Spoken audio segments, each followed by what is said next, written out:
construir resiliência democrática. Sejam bem-vindos ao espaço. Encontremos-nos agora na Fábrica do Carvalho, um dos locais onde decorrem as diferentes sessões deste 23º OIDP. Iniciamos agora a sessão de abertura do OIDP 2024, para o qual passo a chamar ao palco o Sr. Presidente do OIDP 2024 e Presidente da Câmara 2024 and the Mayor of the City of Valongo, José Manuel Ribeiro. Vice-Presidente da Secção Europeia da UCLG, United Cities and Local Governments. Emília Saiz, Secretária-Geral da UCLG.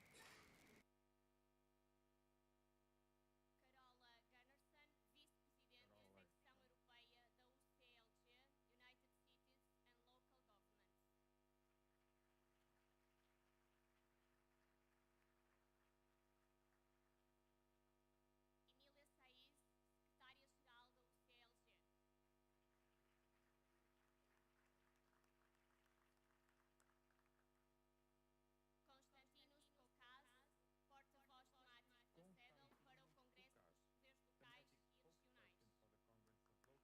Regional authorities.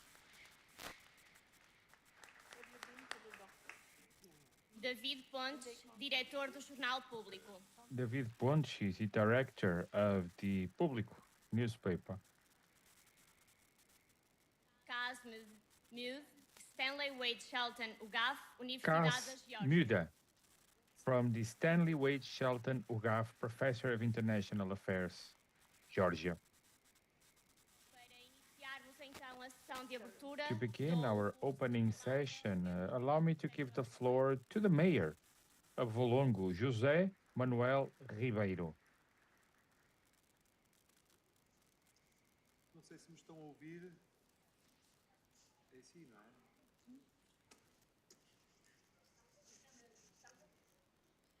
Bom, Well, eu, antes de mais, boa tarde a todos. Vou falar em português. good afternoon. Now I'll address you in Portuguese. I will speak sitting down because I was injured. I'm here today because it's a very important day. It's an important day for the global municipality spirit, for the participatory democracy. And it's also an important day for the municipality of Valongo, and to me specifically. 11 years since I started as a mayor, October 17, 2013, 11 years ago, I've been the mayor of this amazing municipality. I've put together a set of messages that I would love to read, obviously, and I would like to call your attention for the speech. Dear Vice President of the European section of UCLG, Carola Gunnarsson, thank you for being with us.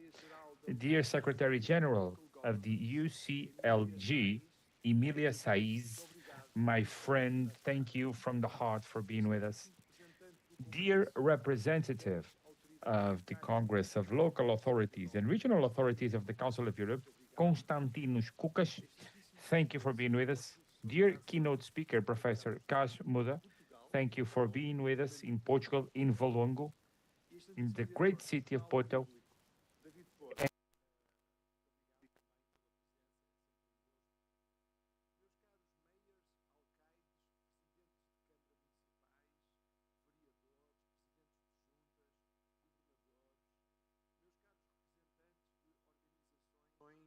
Da sociedade civil com intervenções em cidades e regiões de todo o mundo.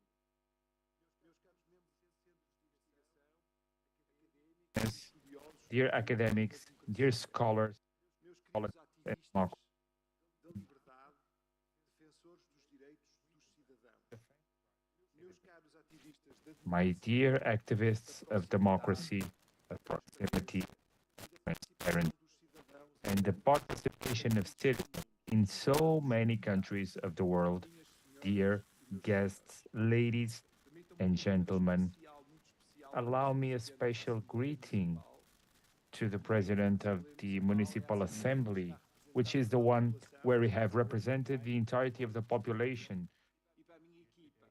And to my team, whom I love dearly, dear Vice President, dear Councilman, it's a very small team who put together this event, but they work passionately to put all of this together. Às vezes pergunto.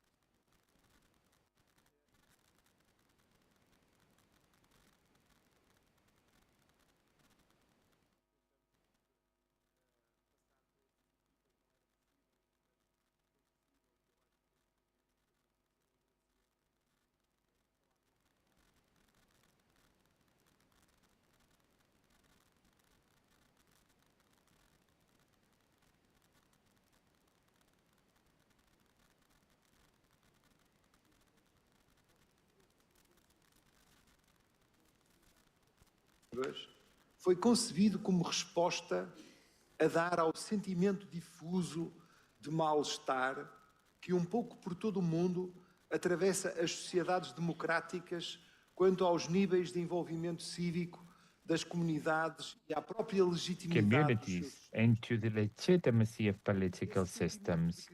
This feeling of crisis is present everywhere.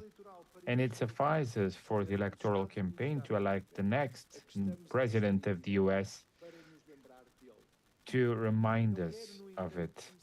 I wouldn't like to start my intervention by the feeling in democracy. I would like to welcome you to Valongo, the metropolitan area of Porto, and to Portugal. We are very proud, very honored to welcome you at a municipality, at a region, and a country, celebrating the 50th anniversary of freedom, of democracy, of rule of law. Portugal, in 2024, is celebrating its democracy, and that's why Valongo is fully committed in making this a celebration of democracy. The values of democracy, its protection, will be at the core of the debates that we will have throughout these next 3 days. I am quite proud to kick off this conference today. As I've mentioned, the 17th of October, but I'm fulfilling exactly 11 years as the mayor of Valongo. 132 months with all days and nights serving everywhere of this amazing community. And you know what I mean, the mayors. We've fulfilled these days with a passion that feeds us every day, with the awareness that the power does not belong to me. It is delegated by votes. It is temporary. It's as strong as it is transitory. We must be firm, for sure, but at the same time, we must be humble.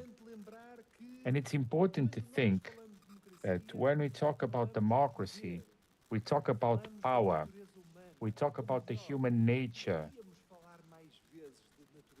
We should speak more about human nature. It's quite hard to understand the connection between human nature and this amazing construction which is democracy, because human nature fails. Human nature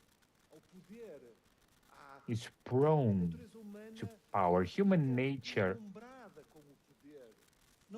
becomes in awe with power, not just politicians, anyone. Hence, the problems of our system. It's quite hard to create a democratic system that's perfect. We are imperfect as human beings, but at least we're aware of that. We can build remedies trying to find the best subjects, best practices to fulfill this gap of ours. We have a bug. It's a human bug. We're not perfect. If we were, we'd be angels, so there will be no wars. It is our ethical duty to aspire that those who come after us does better than we do.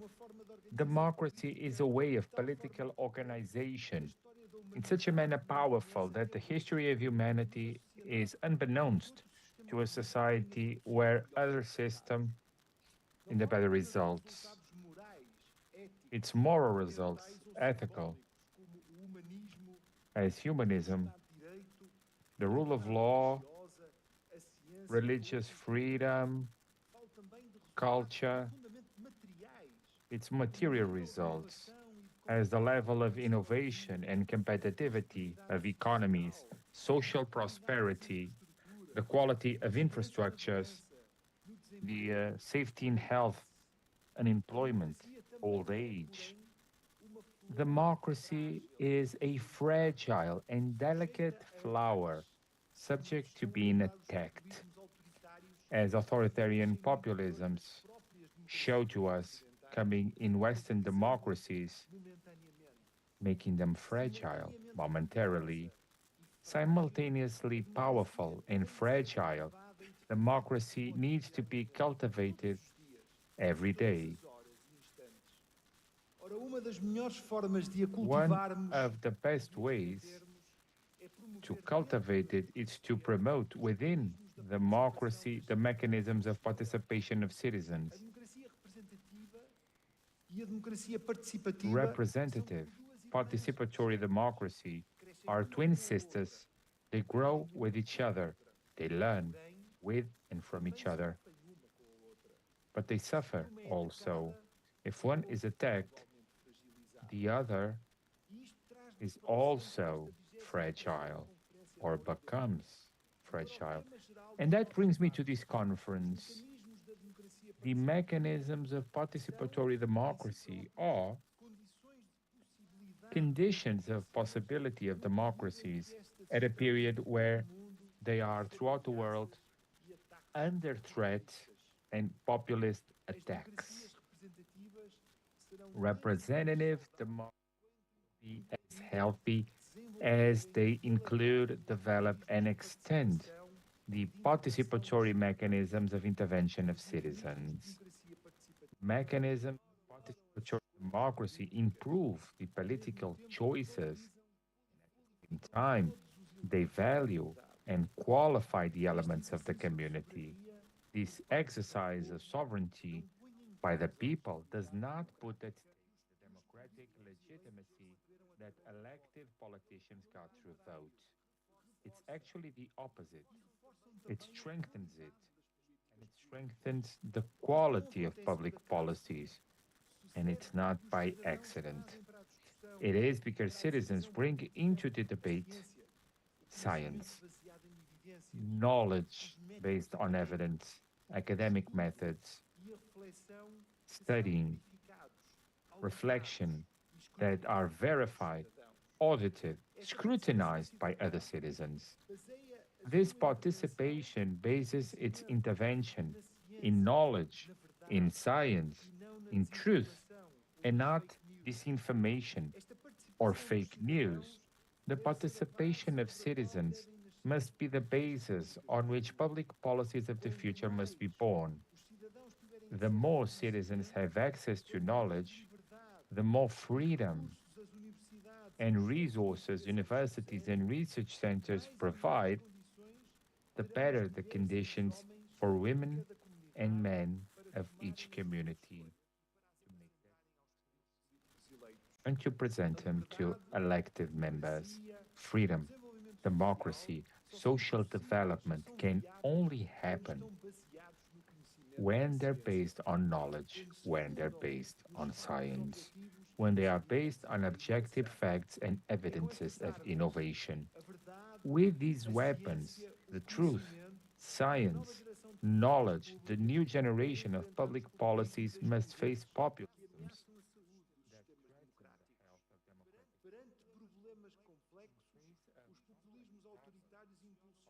as emoções e a demagogia. Dissolvem as diferenças. Demagogic speeches dissolve the difference between truth and lie. Massive doses of aggressiveness, radicalizing positions, treating the adversary or the opponent as an enemy, making this quite a worrying case throughout the world. So let's think here in Valongo about the huge potential of democratic participation mechanisms to fight misinformation, be it online, be it on social media, be it on traditional media such as television. And it is because of the genetic material original from democracies that participatory processes contain the virtues of democratic systems and their rules and procedures. They constitute as schools of democratic practices and true incubators of resilience to fake news and to the maleficent usage of AI to manipulate populations. It is in the mechanisms that lies the future of democratic regimes. A new generation which shall have at its core the new municipal movement, the centrality that women and the feminist movement of municipalities represent for a global future.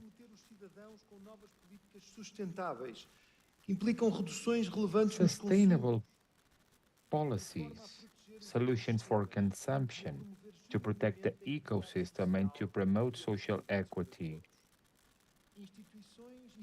Institutions and citizens based on sharing, on solidarity, where the growth of economies is replaced by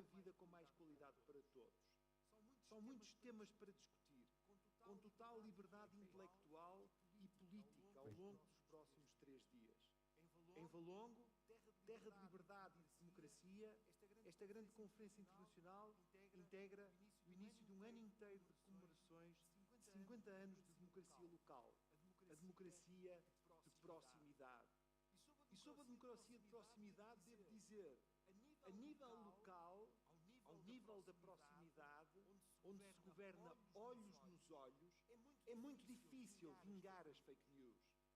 Se fizerem essa análise, nos municípios, nas cidades onde as pessoas se conhecem, é muito difícil passarem as fake news, porque as pessoas conhecem-se e sabem que as fake news não são verdadeiras, porque de manhã estiveram com aquela pessoa, à tarde encontraram aquela pessoa, à noite encontraram aquela pessoa.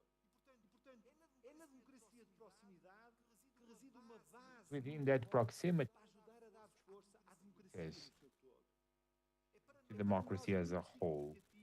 It is quite significant.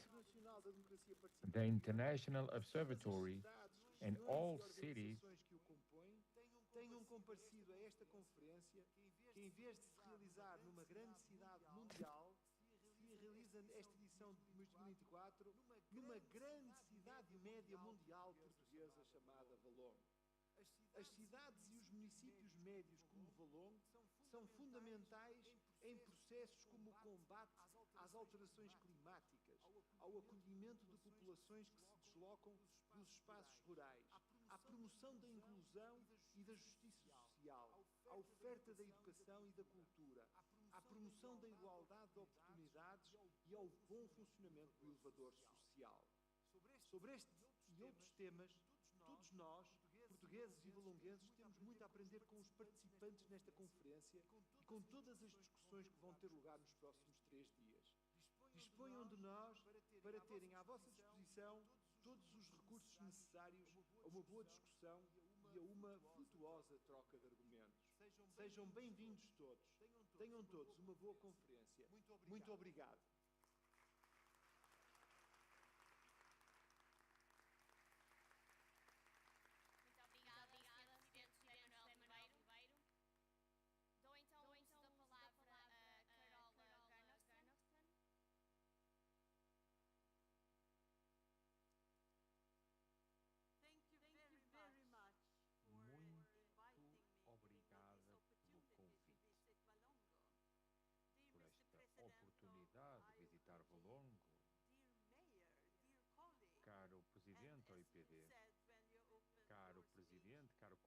Conforme disse na abertura do seu discurso, caros ativistas da democracia, é um enorme gosto estar convosco.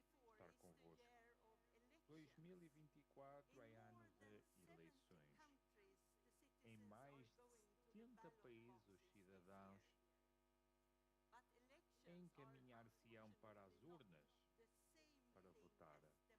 Mas as eleições não são necessariamente democracia, ainda que todos gostássemos que sim. O nível de democracia desfrutado pela pessoa comum no mundo regressou a números de 1985. O mundo continua a tornar-se mais autocrático. O mundo está mais dividido e entre 91 democracias e 88 autocracias, mas 71% da população vive people. Think of 7 billion living in autocracy, increased from 48% 10 years ago. Almost all the components of democracy are worse in are getting better. Em mais países do que estão a melhorar. Se pensarmos há uma década, a liberdade de expressão Democracy and is listening e piora em 35 países em 2033. As eleições limpas é algo que se deteriora em 23 países e que melhora em 12. Liberdade de associação, incluindo a sociedade civil, é a terceira componente em maior deterioração. 20 países limitam estes direitos e apenas 3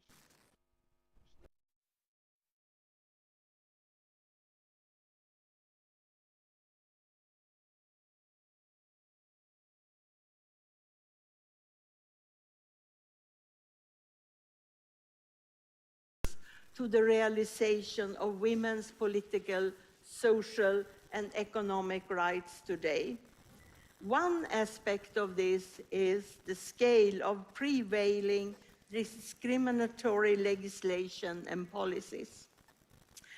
All over the world, we can see that politicians, both women and men, are threatened, subjected to violence, and even killed.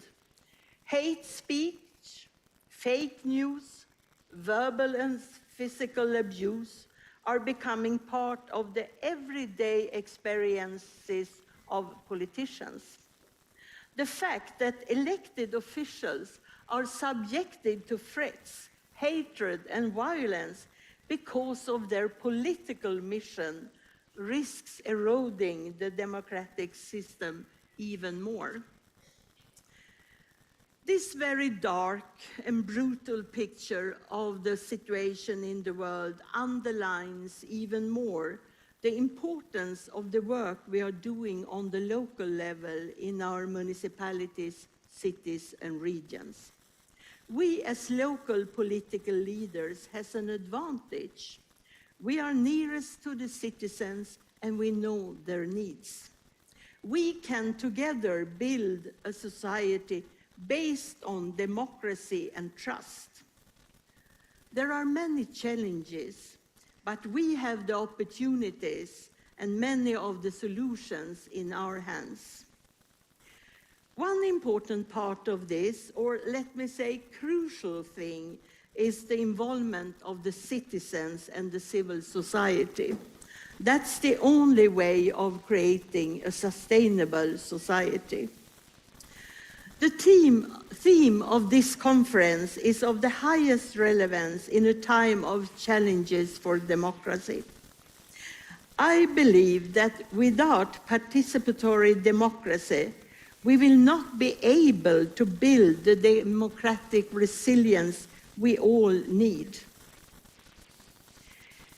We need to engage the citizens, and they with us, the local leaders. Democracy is built by people, for people. I'm really looking forward to the discussions during the upcoming days, because I think that together we can take important steps forward and make a change. Thank you very much.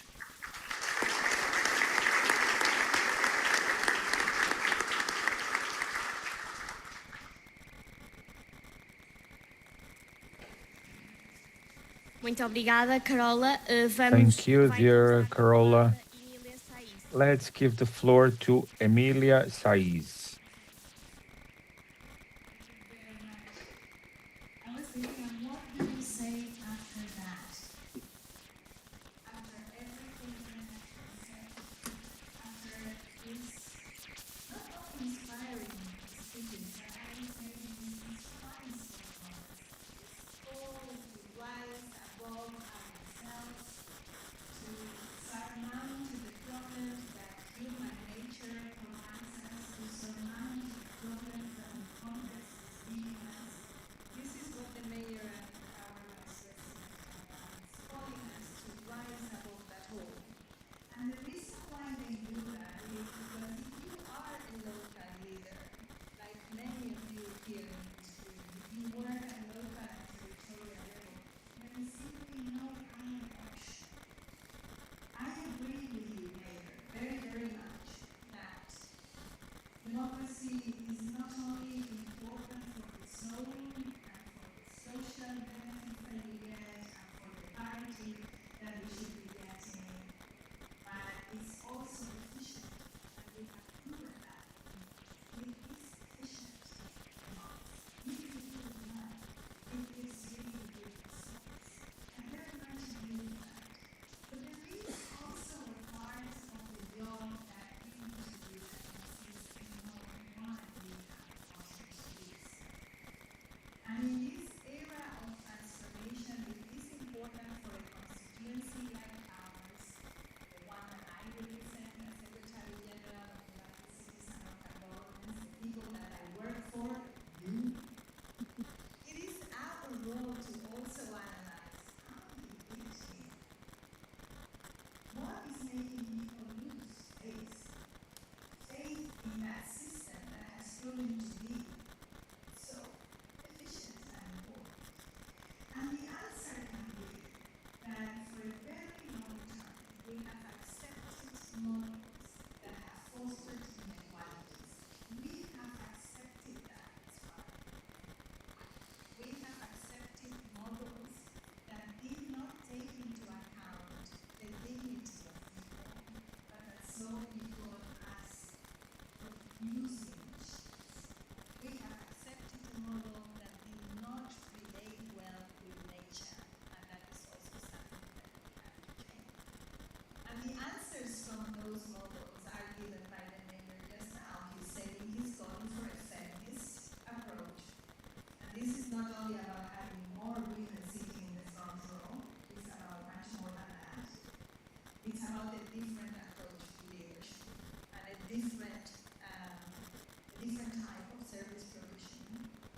It's a call to proximity that keeps us together, what glues us together. And it's also a call for renaturing and establishing a new relationship with nature that we don't see only as a resource, but as part of our humanity. So that's what our movement stands for. And that is what this conference needs to allow us to think about. How do we do that? And how do we conquer those minds and souls again that are now changing the way they participate? Because if we're going to talk about participation, it's not only about little participation or not enough means, but the very means of participation have been transformed. And social media has created a type of participation in the heads and minds of a lot of people that do not allow for coming to conclusions is just an expression of a wish or of a way of looking at things. But it doesn't create an atmosphere where you actually need to sit, tend bridges, and negotiate your way out. And so that kind of different type of participation is not only about fake news and things that might not be true and that are portrayed as true, but it's also about the notion of wrong expectations when you express a wish and that wish being transformed suddenly into a decision, which is not something that can happen just like that. And that is part of a democratic didactic that I think can only happen at local level. We live in a world that has lost its own soul of humanity, I would dare say, right now, in a world where we are not using the same judgment and measures when people are inflicting some of the rules that we all need to go by. And that is something that people see around the world, and it's compromising as well, the way that they look at the very core of democracy. So what do we want to do in an organization like United Cities and Local Governments and with the International Observatory on Participation and Democracy? We want to make sure that we create this kind of safe spaces where we can have the tough talks about what it means, about the specific tools and the specific actions that we need to deploy to learn to be democratic again, to learn to participate again. And we want to create that space, and I hope that Cas Mudde now is going to address that in his keynote speech very soon, about how that education and didactics and way of living of the wonderful places like Balongo of the world can actually shape and impact the global level as well. And how multilateralism and the way that we take decisions globally can be impacted by those communities that know each other and that can make a difference between what is true and what is not. And so in the coming days, the expectations that we have is that you will tackle the very actionable commitments, the very specific tools that we can use.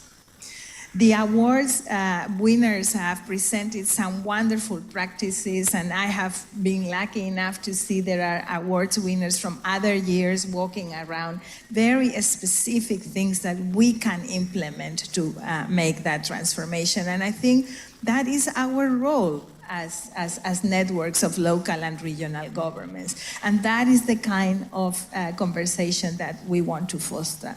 A conversation that shouldn't stay here and that needs to permeate to your communities back home, but also a conversation that needs to go up and inform and influence decision-making at global level.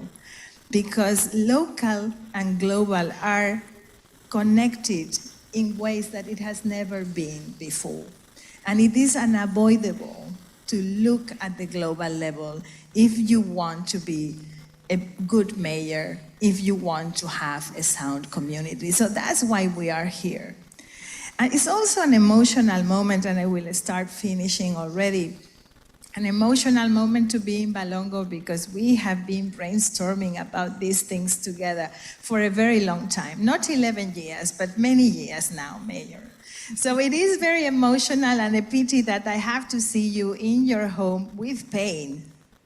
It's unfair, you know, universe is saying something, and maybe it needs to inspire us to surmount many of the challenges that we have. But I can already share with you one feeling, and it's about your team and what they have done here. When you enter in this space, you already know that you are in a different process than you would be anywhere else. Believe me, I live in this kind of podia, and this one is different. I go from one to the other, right? This one is different. You can sense it in this space. You can sense it in the music that welcomes us. This is a safe port that will allow us to have the tough, but also the gentle conversation. I want to thank you, Mayor, for the inspiration you have provided to the movement. I want to thank your team, for sure. I also want to thank the team of the International Observatory, our dear head of the observatory, Adrià Duarte, and my own team in United Cities and local governments, because I know how tough it is to keep this community alive.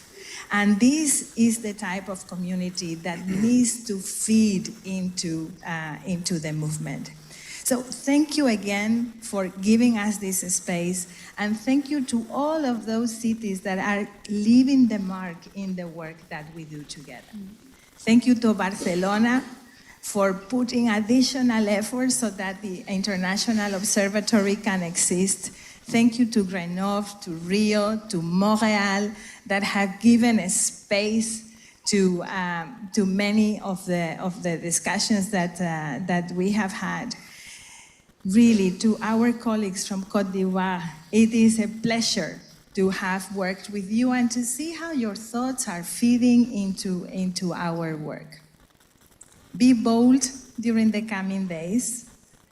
Don't give up, and think that we will only change things if we do it through proximity, through renaturing, and through a different type of leadership that I would dare say, Mayor, it needs to be feminist. Yes, why not? Thank you very much.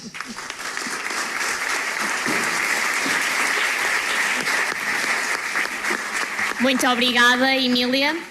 Dou o uso da palavra a Thank you, Constantinos Emilia. Koukas. Allow me to give the floor to Konstantinos Koukas. First of all, I would like to express my gratitude to the mayor that is not here now for the invitation to be here today with all of you.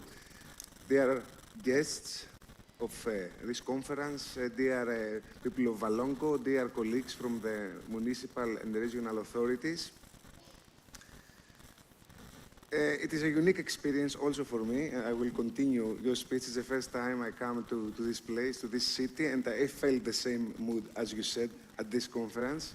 It has something unique. And this is the spirit of the team of Valongo municipality. Me, myself, also as a municipal councillor and former mayor of the Greek island of Mykonos, and as a spokesperson for the European Local Democracy Week of the Congress of Local and Regional Authorities of the Council of Europe and Vice President of it, I feel very nice to be here with you for this conference and share our concerns about the issue of this conference. We heard already a lot, but I will continue the thoughts. Why is participatory democracy so crucially important in current times? I believe that we can all agree, and we will understand it in the following days, that the rise of populist movements faced by our societies poses a real threat to the very foundation of democracy. These movements thrive on the growing belief that traditional democratic mechanisms such as elections, you said we have 70 this year, political parties and representative institutions as the Council of Europe, the Congress of Local Authorities, or the municipalities, are failing to address citizens' needs. Worse, they claim the whole system is raised against ordinary citizens, corrupted from the inside out. Populism also creates divisions within society by pushing exclusionary narratives that blame and exclude minorities. It erodes our sense of belonging by turning people against one another, by trampling on key democratic values and the principle of inclusivity. Populist leaders fuel a dangerous level of distrust in our institutions and communities. Once that distrust takes root, populist leaders step forward, claiming to be the only champions of the common citizens and offering easy answers to complex issues. It is a dangerous path. We must stay vigilant, but more importantly, we must take action. So, how can we strengthen our democracies to stand up to the dangers of populism? There are many answers to this question, but one is essential. It lies in building participatory communities where citizens are not just spectators, but active participants in the democratic processes. Participatory democracy goes beyond just casting a vote. It creates a continuous and interactive dynamic where citizens have a direct voice in the decisions that affect their lives. It does not just encourage participation, but institutionalize it. I cannot say that word. Institutionalize it. It's good. If participation is a permanent part of governance, we can ensure that citizens' voices are heard and their input is valued.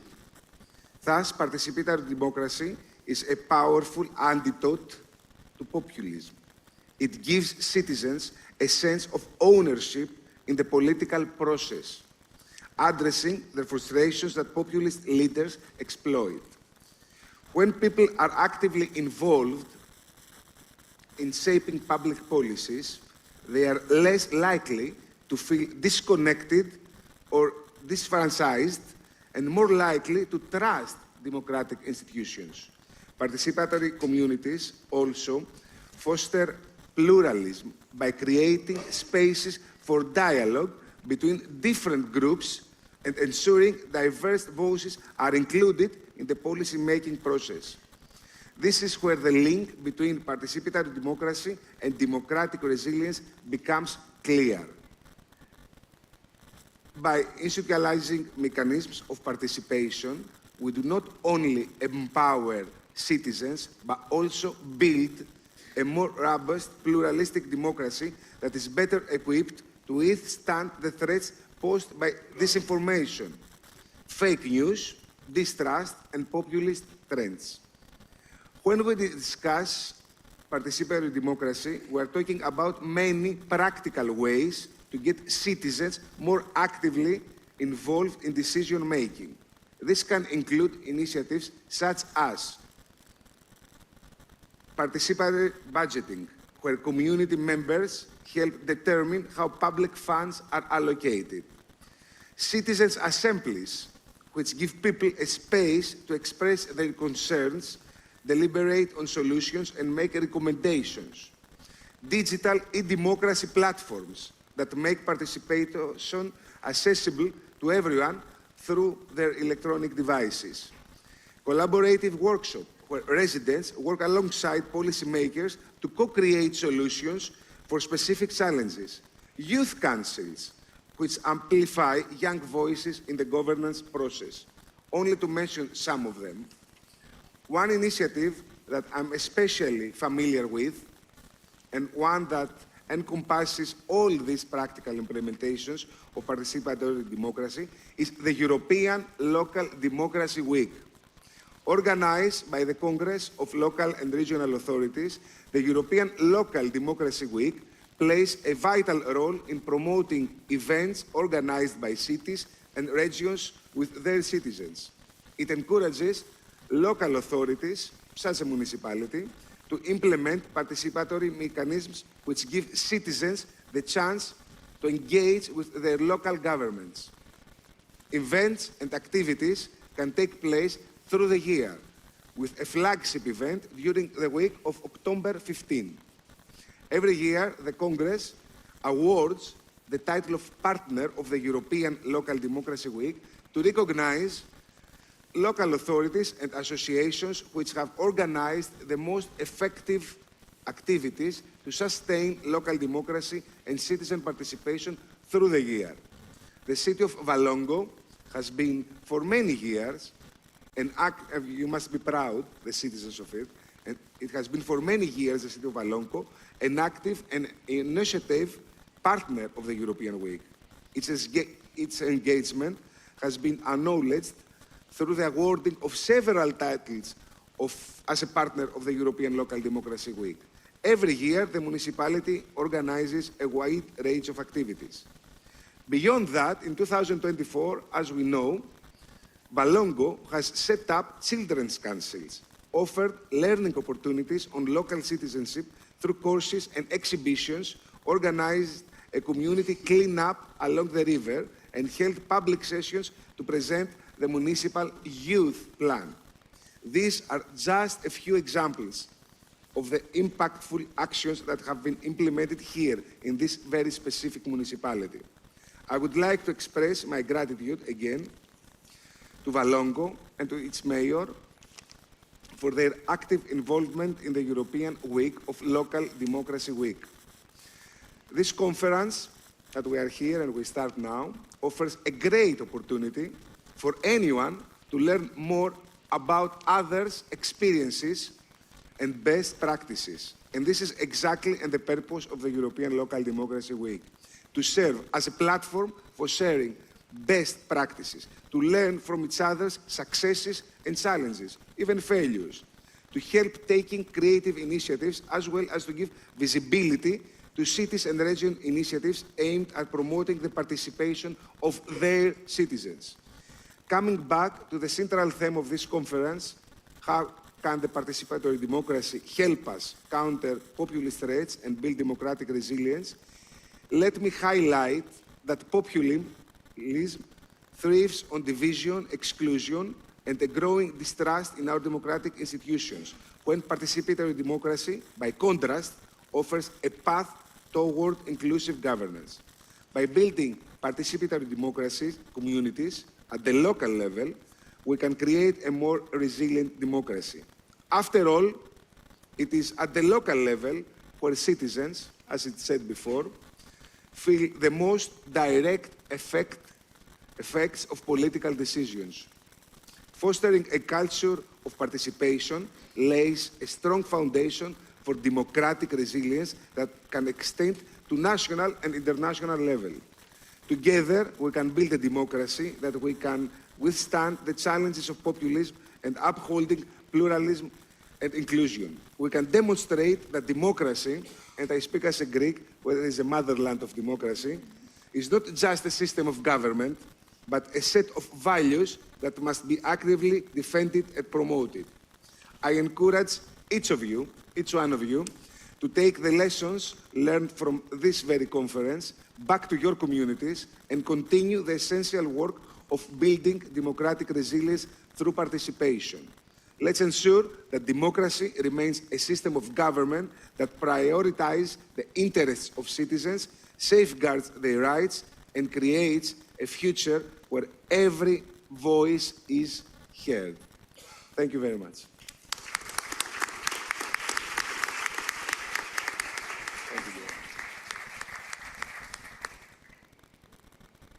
Muito obrigada. Vou Thank então you. dar o uso da palavra. Allow me to give the floor to Kash Müller, Stanley Wade Shelton UGAF, and he has a presentation to share with us. Please, you have the floor.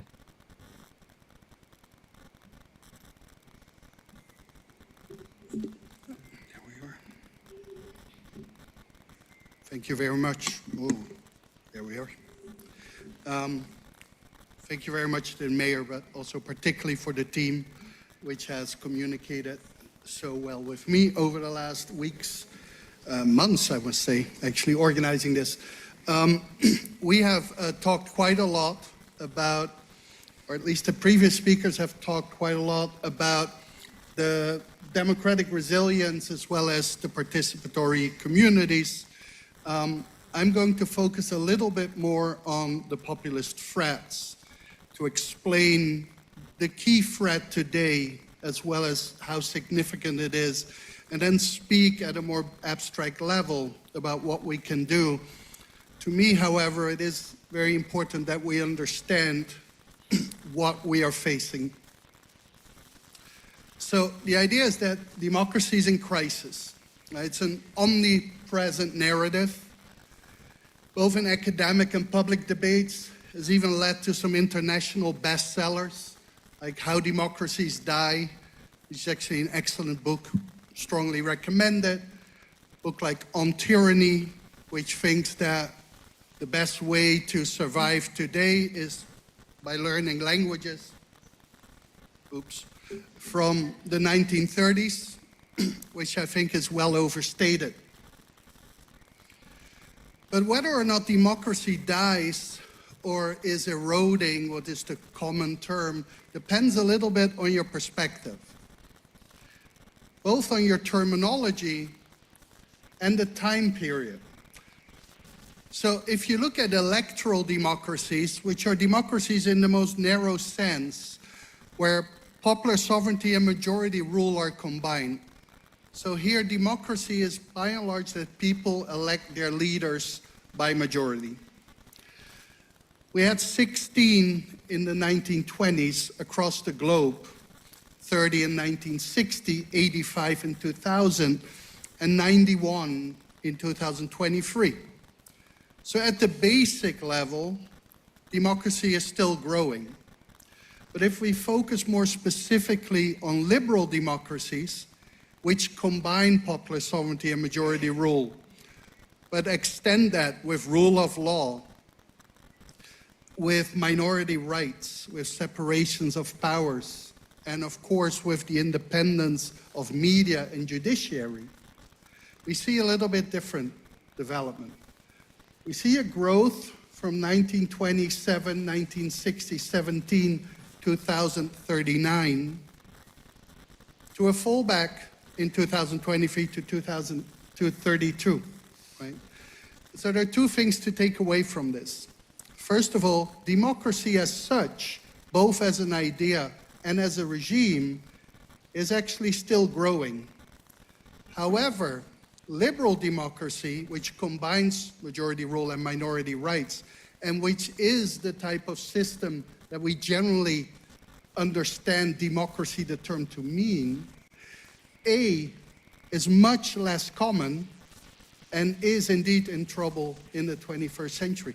And I think this is important because much of the discussion that we often have had, particularly in the late 20th century, was about countries not becoming democratic. What we saw already in the 1990s was electoral democracies, minimal democracies, not becoming liberal democracies. Think about particularly post-communist Soviet Union, Eastern Europe, countries like Russia, Ukraine, which had a lot of potential, which became democracies which were moving and then halted. And in certain cases, particularly Russia, kind of fell back.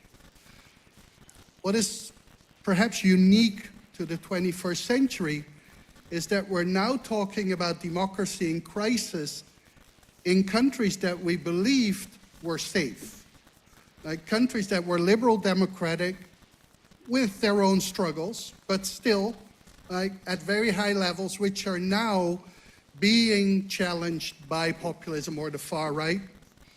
I give you two. One, the one I come from, originally, the Netherlands, a long-established liberal democracy, in many ways very progressive, particularly on LGBTQI issues, and yet currently has a far-right government. And the country I live in, which is the United States, which will have elections in less than 3 weeks, which do not look well, and which was a model for centuries, by and large, as the democratic ideal, and with all its flaws, right, is now actually facing truly an election that could end US democracy. Now, we all know what the main threat is because the media tells us always. It's populism. But the media doesn't tell us very well what populism is. So my own definition is that populism is an ideology that considers society to ultimately separate it into two homogeneous and antagonistic groups, the pure people versus the corrupt elite, which argues that politics should be an expression of the volonté générale, or general will of the people. Sounds like a lot. I will bring it back to the essence. Populism is a thin ideology, which means that populism itself tells us mostly its view on society. It tells us mostly that there's only one legitimate group in society, which are the people. They are homogeneous. There's no other group except one, the elite. But they're corrupt, and therefore they're not legitimate. It doesn't tell us much about which political system is the best, except that it should be the voice of the people. And so populism is compatible with basic democracy, electoral democracy. But it doesn't say much about which economic system. And so most populist actors today combine their populism with another ideology, which generally is on the left, some form of socialism. Think about Hugo Chavez in Venezuela, or Syriza in Greece, or some form of nativism on the right. Think about Trump, or think about Marine Le Pen. Now, the core of populism are monism and moralism, and both are problematic for liberal democracy. Monism, strictly speaking, is the opposite of pluralism, and pluralism is the foundation of liberal democracy. Pluralism means that you believe that society consists out of various groups which have different interests and different values, and these are all legitimate. Monism thinks that there's only one group. Now, monism in itself already has problems with compromises, because there's only one group. Why should you compromise? But the fact that the main distinction between the people and the elite is based on morality, namely the people are pure of heart, the elite are corrupt, means that compromise leads to the corruption of the pure people.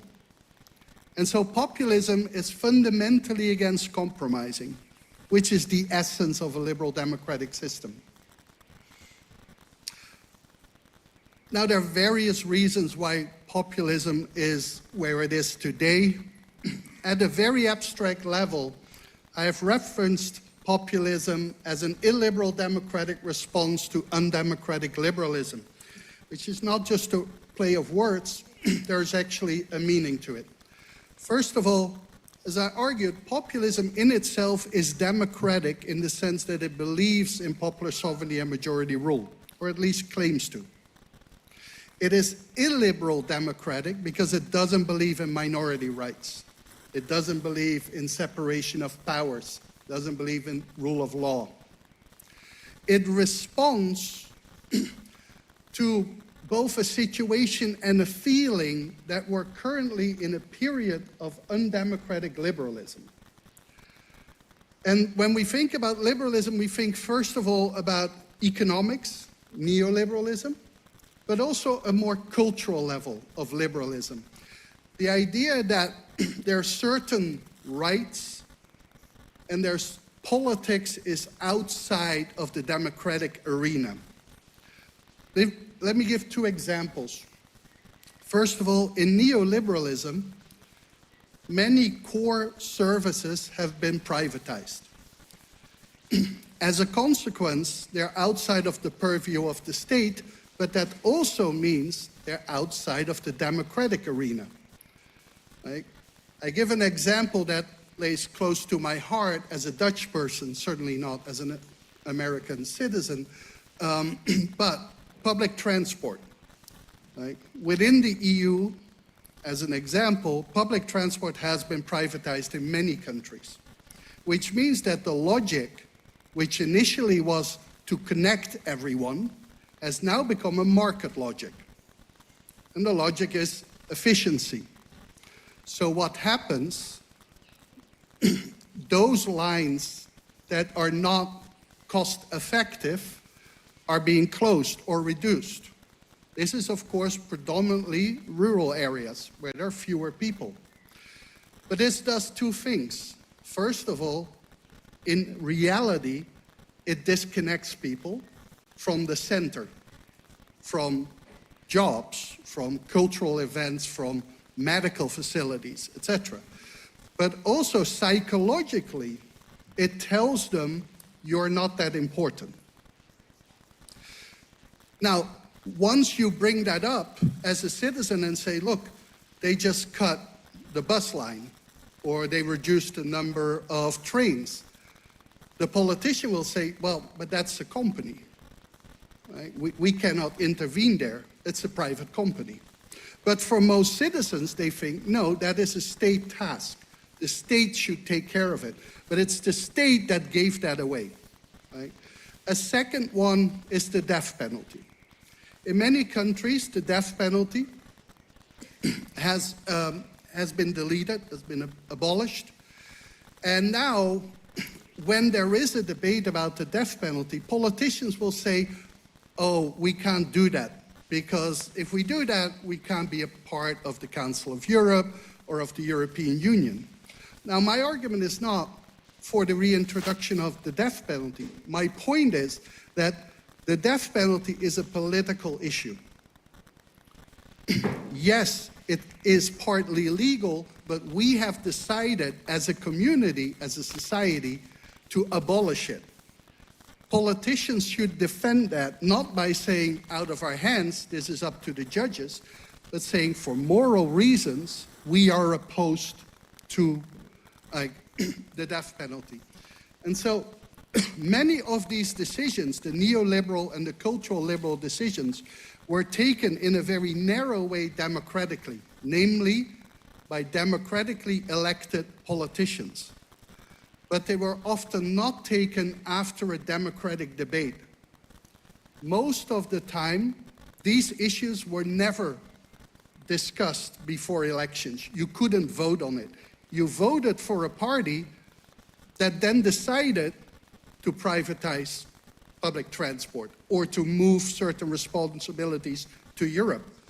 But they didn't ask us whether we supported that. And so that's what I refer to as undemocratic liberalism. My point is not necessarily whether the liberalism is good or bad. My point is that these should have been taken after extensive debates among the people. Now, shifting focus, although populist threat is the term, and I have written books about populism, I actually believe that populism is not that relevant today. Populism actually is on the decline in many countries, and there are two reasons for it. First of all, so-called populist actors on both the left and the right have become more and more mainstream. They have become accepted by the political mainstream. And as a consequence, they became less populist. Like when you're excluded by everyone else, you will say that everyone else is corrupt. But if the right wants to govern with you, then obviously the right is no longer corrupt. It's just the left. Or vice versa, if the left wants to govern with you, only the right is corrupt. And so when you look at Giorgia Meloni, the Italian prime minister, she's not a populist. She doesn't say that all politicians are corrupt. Only the left politicians are corrupt.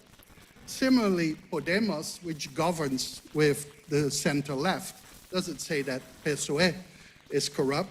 It's the right that is corrupt. But there's also a decline of left populism. Both Syriza and Podemos are not the forces that they were just after the Great Recession, and actually their populism has gone down significantly. Even in Latin America, while left populism, if you want to call it that, is still in power in Venezuela, it has lost all of its inspiration that it had at the turn of the century. So the real threat to democracy today is actually the far right. But populism is secondary to the far right. Yes, much of the far right is anti-elite, right? Which is a vertical distinction. You're part of the same ethnic group, but they are the elite corrupt. We're the people down here, we're pure. But as said, Meloni is no longer populist. The Sweden Democrats are no longer populist. The core of the far right is nativism. It is the idea that the country is for natives only. Now, obviously, who is and isn't native is a construction. It's not an objective condition. In most cases, the native is defined ethnically, culturally, although implicitly there's almost always biology. Right? And so the Dutch person is defined in a certain culture, but implicitly is white. While nativism is absolutely central to Trump or Le Pen, it is less central to the far right in Latin America, like Bolsonaro or Jose Antonio Cast in Chile, but that is in part because issues that trigger it, like immigration, are not as central. But as soon as they become more central, these politicians will always defend a nativist vision, as you see with Cast, for example, to the indigenous uprising in the south of Chile. And as we have seen in Central and Eastern Europe, where we had a lot of far-right leaders that we knew were far-right, but immigration was a non-issue, so they didn't speak about it. As soon as the so-called refugee crisis of 2015-16 started, they all defended a very nativist vision. So, coming back to democracy in crisis, what is eroding and who is eroding democracy? What is eroding strongest when the far right is in power, but also when left populists are in power, and the few times that happened, are specific institutions, particularly the media and the judiciary.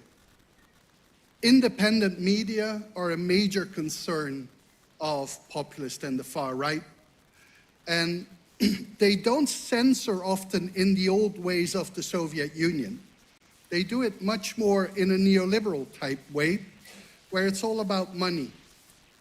So when a newspaper is very critical of a far-right government or a populist government, they will threaten to no longer advertise in these media. Most media have a very small profit margin. If they lose state or subnational public advertisement, they lose massive resources.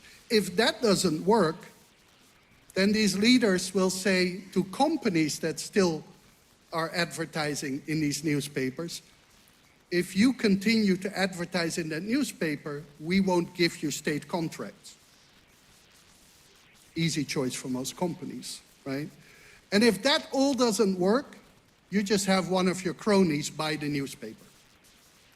And so all of these things are technically within the law. Now, the most ultimate form of this is not even Putin in Russia, it's actually Viktor Orban in Hungary. Orban did all of this, pulled back state subsidies, then leaned on companies, then had his friends buy newspapers, sometimes shut them down, and said, I just bought your newspaper for €2 million, but I think there's no business here, so I'm going to fold this. In the end, to just show that this was all political, all of these people who bought newspapers, radio stations, and whatever, decided all very spontaneously to give them all to a foundation. A foundation which obviously is controlled by a close friend of Viktor Orban. Right? It's very hard to do anything against this because no law is really broken, but the effect is the same. Right? Independent media is almost dead in Hungary. Independent judiciary, always a problem, and let's be clear, in many cases where populists or the far right get successful, the media was never fully independent, and the judiciary was never not corrupt. And think about a country like Italy. It's not that the corruption started when Berlusconi came up, right? He didn't make it better, for sure, but they were already struggling with it. And that is important, because we have a discourse increasingly of we had this perfect democracy, was going great, and then those evil populists came, those evil far right came, and they destroyed it all, right? That's not how it works. Generally, the far right and populists are strong in countries that do not function very well. The problem is they make it worse. It is rare, though, that the far right actually ends democracy as such. There's one clear case of populism ending democracy, which is Venezuela. just to show that this is not exclusively a right-wing issue. And there is an argument that Hungary is at the very least not a liberal democracy anymore, but certain scholars argue that it's not a democracy, that should the Hungarians finally elect someone else than Orban, that Orban will not allow that. And he can stop it because he controls the electoral council and all kind of other ways. What is very interesting is that you could think that there is some type of democratic, anti-democratic mood, in the sense that the people have all moved to the far right, and as a consequence, the far right does better. The people become more nativist, they become more homophobic, therefore those parties do well. But that's not what happens. As far as we have data, in Europe, for example, people have become overall either as left-wing or progressive as they were, or a little bit more. And the reason is not that people have become individually more progressive. No, older people are replaced by younger people, and younger people overall are more inclusive than older people. We know this from Europe, we know this from the United States, but for example, we also know it with regard to LGBTQI issues in Latin America, where we see a huge backlash in politics, but the population has actually become more inclusive. So this is not a movement that swells up from the bottom. This is not a mass movement. It actually comes much more from the elites. And that brings me to who is eroding democracy. Yes, it is mostly the far right. Think about Trump, think about Meloni, Orban before Law and Justice, in Poland, Bolsonaro, and Brazil. What is crucial, though, the far right never wins the majority of the votes. In certain cases, it wins the majority of the seats because the electoral system is very disproportionate. For example, Orban came to power with around 40% of the votes, which gave him more than 2/3 of the seats. Trump won the US election with more than 2.5 million less votes than Clinton, might win again in 3 weeks, but will certainly lose the popular vote, but might win the Electoral College. But Trump is also a very good example because Trump wins the election not as a third-party candidate, not as an independent, as the leader of a mainstream party, as the leader of the traditional right-wing party. In almost all cases that the far right comes to power, it is with the help of traditional elites, mostly of the right, but not always. And this is something that we saw in history too. It's a misunderstanding that the German people voted Hitler into power. Hitler never got more than 1/3 of the vote. Hitler was brought into power by the mainstream right-wing elites.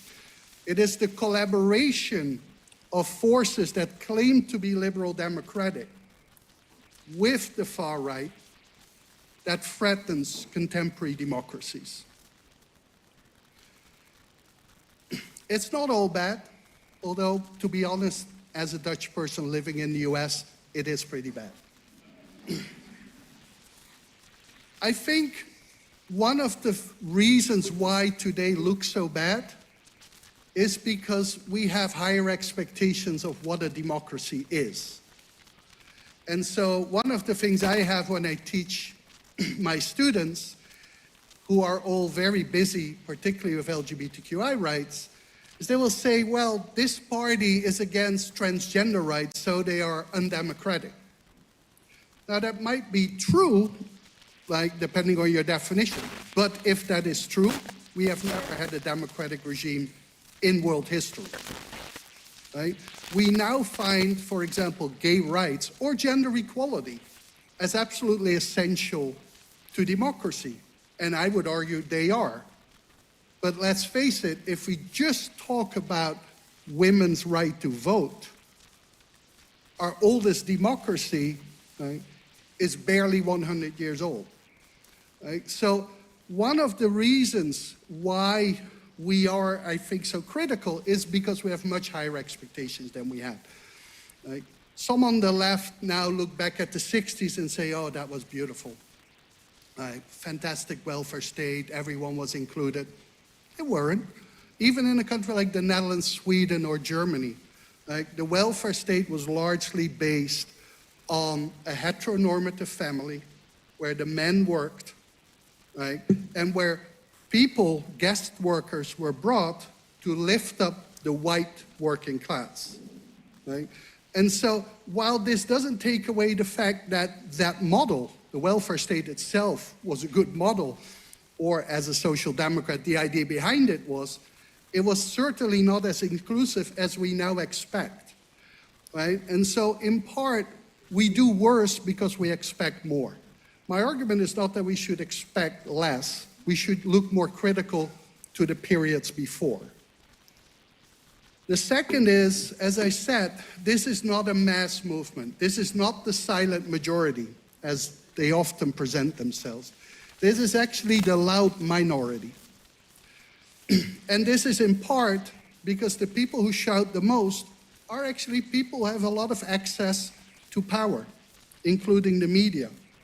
A lot of this anti-LGBTI agenda, anti-wokeness, which pretty much brings the far right and the right together, comes from people like me, and I see quite a lot here in the room, which are middle-aged white men with much access to the media, who write all the time for the op-ed pages of the New York Times about how woke everything becomes, right?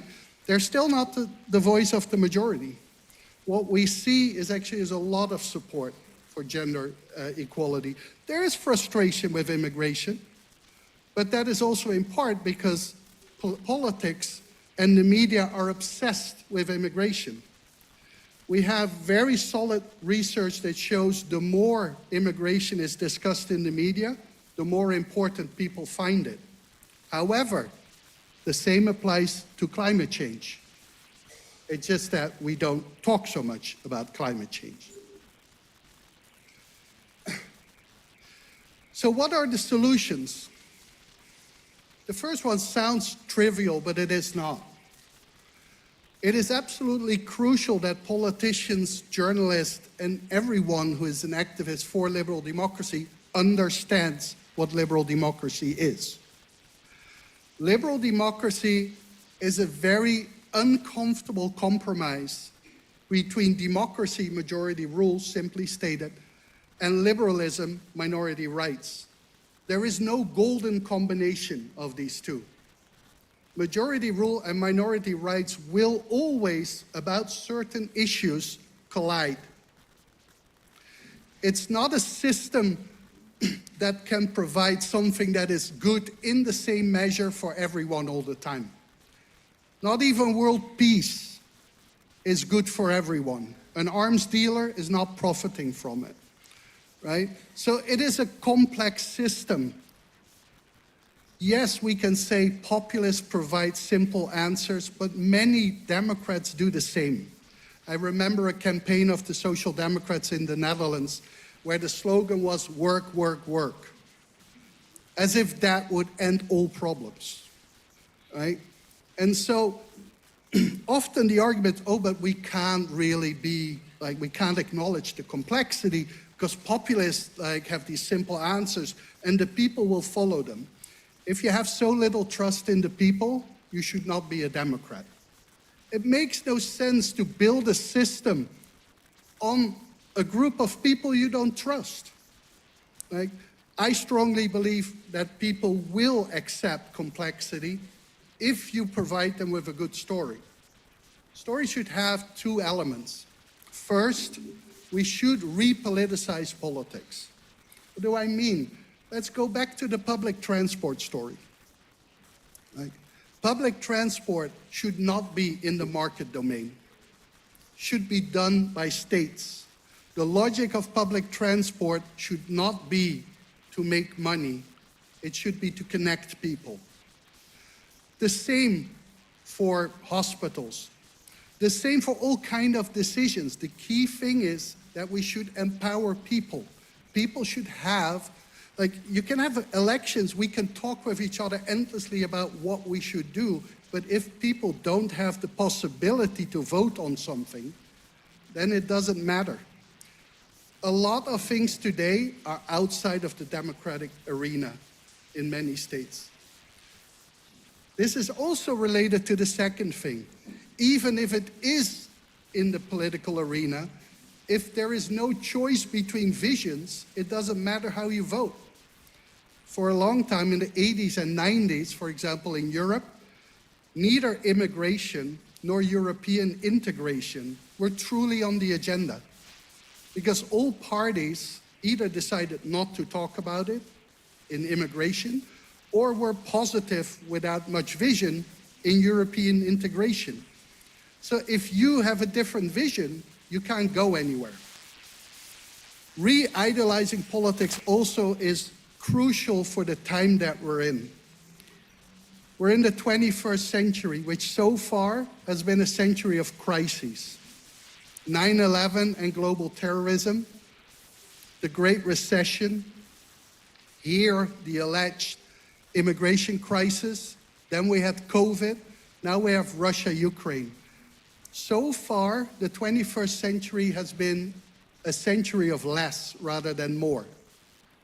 Now, if I am the state and I tell you, here's $1,000, you will say, perhaps, why do you give this to me? But if I say I want to, you will take it.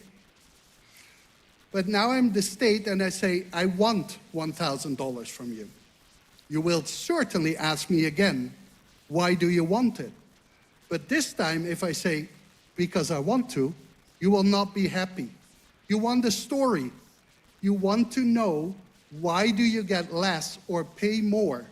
And that story should be a vision of a society. I give you this 1,000 and you build a better society. We don't have much vision anymore. Pragmatism has become the neoliberal answer. Everything is rationality. If it's efficient, it's good. Clearly, what's good at the aggregate level is not necessarily good for everyone. Or we have a story of there is no alternative, Tina politics. Think about Brexit. There were two stories. One, we take our country back, empowering. The other one, we might get World War III, not very empowering, right? So it is crucial that we have visions again. Going back to the last point, which has been mentioned here, the local level is crucial. We have societies that are getting segregated by class, by race, by education level, and increasingly by politics. It is very hard to build bridges, particularly centered around a political issue. But at the local level, people meet each other still. They meet each other in non-political settings. There, they can overcome distrust. Think about fixing up a playground in your neighborhood. You don't care whether someone is a Republican or a Democrat or Chega or something else, right? You're just there as parents. Once you work together as parents, you might come together and discuss other things.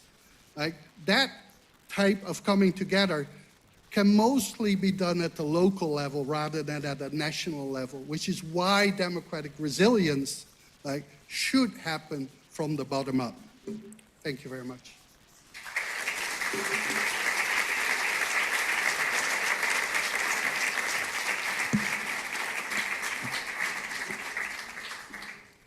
Muito obrigada. Thank you very Para o much. encerramento da To sessão close de abertura, this opening dou então session, a palavra a I David will Pontes, I will diretor give the do floor Jornal to David Pontes, the director of Fabrica newspaper. Thank you, everyone. I don't know if you're listening well. It's not easy. It's not easy to, after hearing Casmud, who, like me, I've been following him a lot, to have the right words. But what I would advise, in case this is obviously a great compliment to me.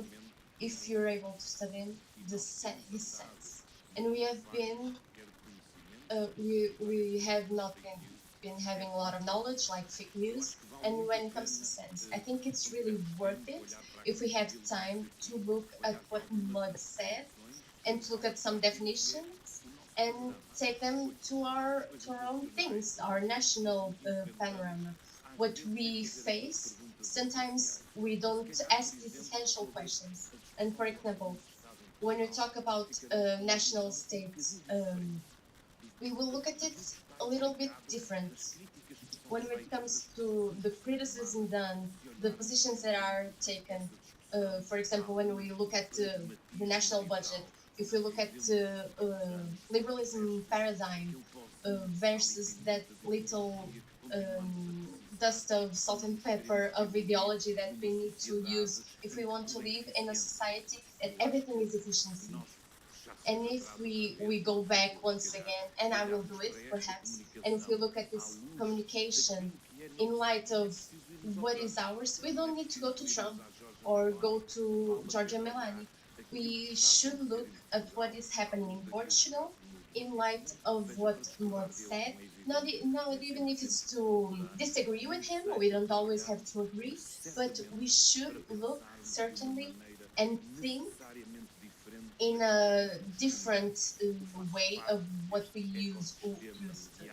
I'm in this ecosystem, media ecosystem, where everything is reduced to a common thought within everyone when it comes to pragmatism, efficiency, rentability. We lose the notion of, for example, what I like to highlight, the democracy. Democracy is not perfect. And it's not.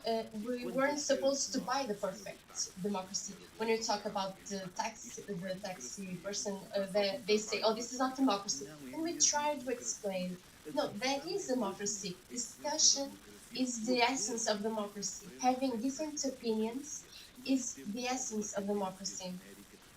We have to. A lot of us that are here are not elected, but we participate actively. But also those that you give these problems to.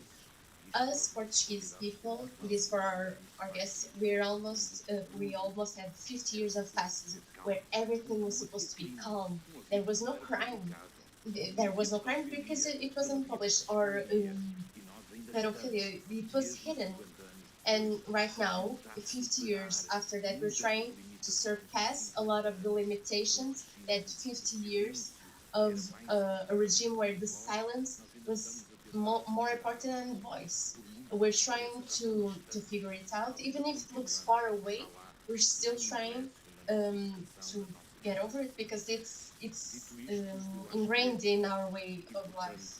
And I think it's important to talk about the first communications, obviously to highlight the complement of democracy done by José Manuel Pinheiro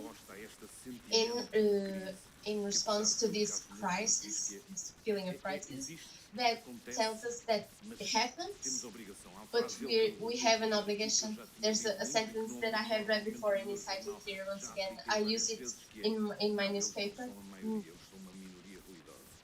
E isso para mim é uma lição, porque nós temos tendência. Because we have the tendency to assume what we see everywhere, the hysterical way we respond to some events, but we need to understand the majority wants another way. It's much more tolerant. The majority has more ability to understand what the neighbor wants, what does the other human being wants, and that's not what people. What the media tells us, because this threat is absurd, it's suffocating. The history has been giving us a system, like our three speakers said. It's a system that's both, as José Manuel Ribeiro, it's both powerful and weak. Powerful because it's efficient, as Emilia Sainz said, it's efficient. It's not just a government system, but it's also a value system. It's important to say this And we want to be beings of values. We don't want to only be efficient.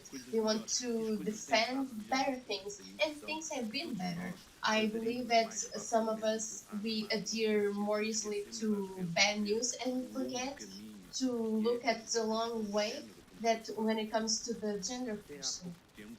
Until a few moments ago, our Portuguese history has been made of 1,000 years of our population didn't have any sort of rights. This changed radically for us, and we have to be open and grip that, and with reason that these populist movements and radical movements, they make us go back. I think it's important that we grasp everything we've done so far, and that's what we'll be able to do better from now on. It's evident that when we come to the democracy crisis, like Carl Gunnarsson said, it's not only the way that we govern ourselves, but also the way we work, so that our presentation mechanisms also work. This is something that sometimes we lose. These are things that we take for granted, but they're at risk. They're not so much risk as we think, but they are at risk and they need to be cared for. And like Konstantin Kokas said, there are things that are easy to do at the local level, like a participation budget, citizen assemblies, electronic platforms, participatory workshops, youth collectives. These are all tools that we have this is a comparison that I also think about, like José Manuel Ribeiro said about fake news. When we talk about the importance that this has to what local democracy is important to democracy, because it's direct, it's close, people can assess it, and I believe that it's always been a basis of democracy. And one of the status that we're far from understanding of what it should really be. We have less women in our municipality assemblies, and just by that, that's an easy way to see that we have a long way to go. But this is also familiar to me because I also think about it when it comes to newspapers. The last few months that we've been living, it's a crisis of representation and of the representatives.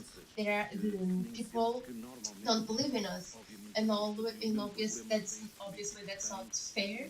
And sometimes journalism is being thrown in a corner because people think they can't trust us because that man in the internet has much more trust than a newspaper that has people that are being paid and ethical codes.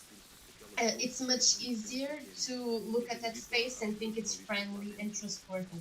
And I've been saying to my colleagues, one of our biggest strengths is local information. And it's important for the same reasons that we're given here, because we can judge it, because people can see it in their own lives and we can recognize it as truth. So I'm sad, unfortunately, that us as media we went back in local information. I want to recover that path, but it's not been easy. I think what comes from this is a call out of what comes in the next 3 days that we take with us and we distribute this knowledge. Thank you very much. Muito obrigada. Thank Muito you very obrigada. much. Para encerramos assim We now close our opening session of IODP 2024, and I'd like to give you some information before we leave for coffee break.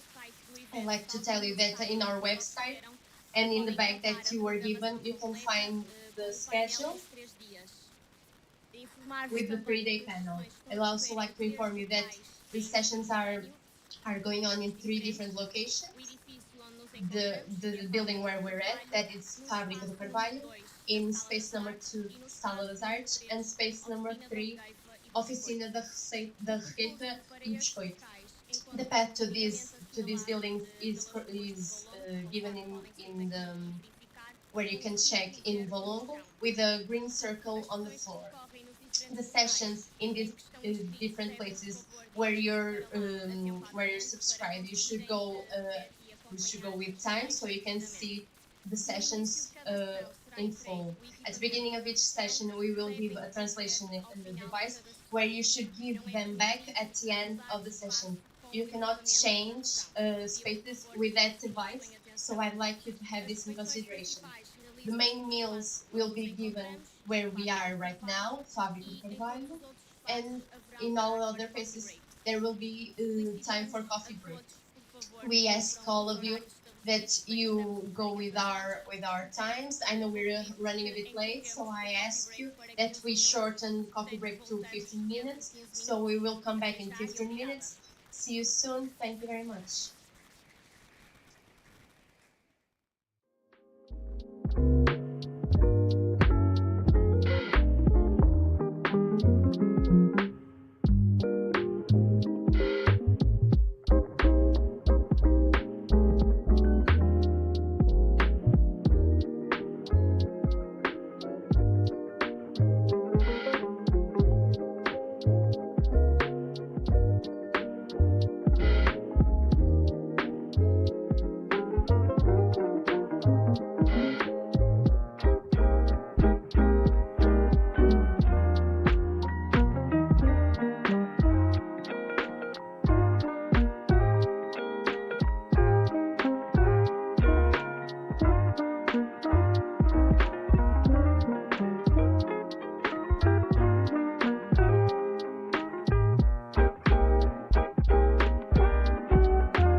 Mais uma vez, boa tarde a todos, sejam bem-vindos. Good afternoon and welcome back.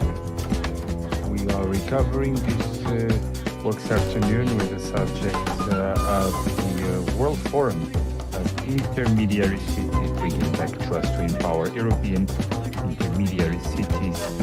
The moderator is Firdaus Al-Sidhum from Monitoring and Evaluation of the UCLG. I will love to give her the floor. She will be presenting our speakers. Thank you.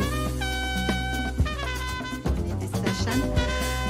So my name is Firdaus Al-Sidhum. I'm, as it was said, Assistant Secretary General of UCLG, United Cities and Local Government. And this session will be centered around the intermediary cities in Europe and the democracy. So before making some opening remarks, I would like to call on the stage first Carola Gunnarsson, Vice President of UCLG for Europe. I would like also to call Mehmet Beledzi, Mayor of Ahani I Elezit from Kosovo.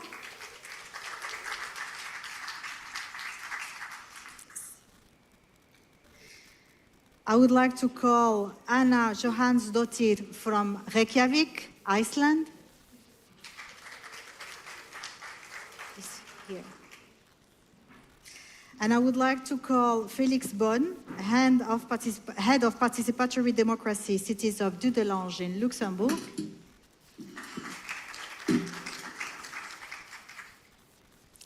And I would like to call also Gemma Barbara Plana, Director of Housing from Esplugas de Llobregat in Spain. Well, as I was saying earlier, we have heard a fantastic opening session. It was really removing and so important and interesting. And we have understood and we know that democracy is first local. The new context in Europe has been explained by the professor in his keynote speech in the world. But what about Europe in the middle of this whole global picture? Intermediary cities are known by first a number of inhabitants, but in the rest of the world, it depends on the region where we are. An intermediary city in China would be for 4 million inhabitants, while in Europe, it will be from 20,000 to 1 million. The same in Africa and in Latin America as well. The question of the intermediary cities is more about the function that they generate, the development that they're able to generate into the territories of the countries. In UCLG, we have a forum of intermediary cities whose presidency is the city of Chefchaouen in Morocco. And we are building towards the World Forum of Intermediary Cities that will be held on the 23rd and 24th in Cuenca, Ecuador, 23rd and 24th of January in Cuenca, Ecuador. This World Forum allows those cities that usually do not have their voices listened to and represented at global level to allow them to make them visible and to make them heard in the global arena. What is important today for intermediary cities to note is that the UNFPA has identified the intermediary cities as the next stage for the next development of urbanization, especially in the south of the world, in Africa and in Latin America, while in Europe, countries are talking about degrowth. So this is a key point that will be taken into account into this session. But from Europe and its democracy, Europe and democracy sounds like, up until now, what sounds like the perfect equation. But right now, we have heard this morning the states of the world and the state of Europe. And therefore, I would like to call first the Vice President of UCLG, Carola Gunnarsson, to make the opening remarks. Carola, please. Thank you very much, dear colleagues. Well, today we are talking about intermediary cities. And I would like to highlight two important aspects, which are both grounded in building sustainable, inclusive societies. And we need to discuss both of them and connect them with demographic challenges. We have different demographic challenges in different parts of the world, and it's at the local level we meet the challenges. In Europe, for example, we have an aging population. In other parts of the world, the population is very young. We need to take that knowledge and awareness to the global level and put solidarity and trust in the center of our work. The first aspect is that we need to create a narrative about intermediary cities as important regional hubs for territorially balanced development. Despite the potential and the challenges, global policy attention has often overlooked them, focusing on metropolitan areas, and I think that this represents a missed opportunity. And I must tell you a secret. In every meeting I have attended during the last year, some of the panelists starts by saying that today 55% of the population lives in urban cities or the big cities. And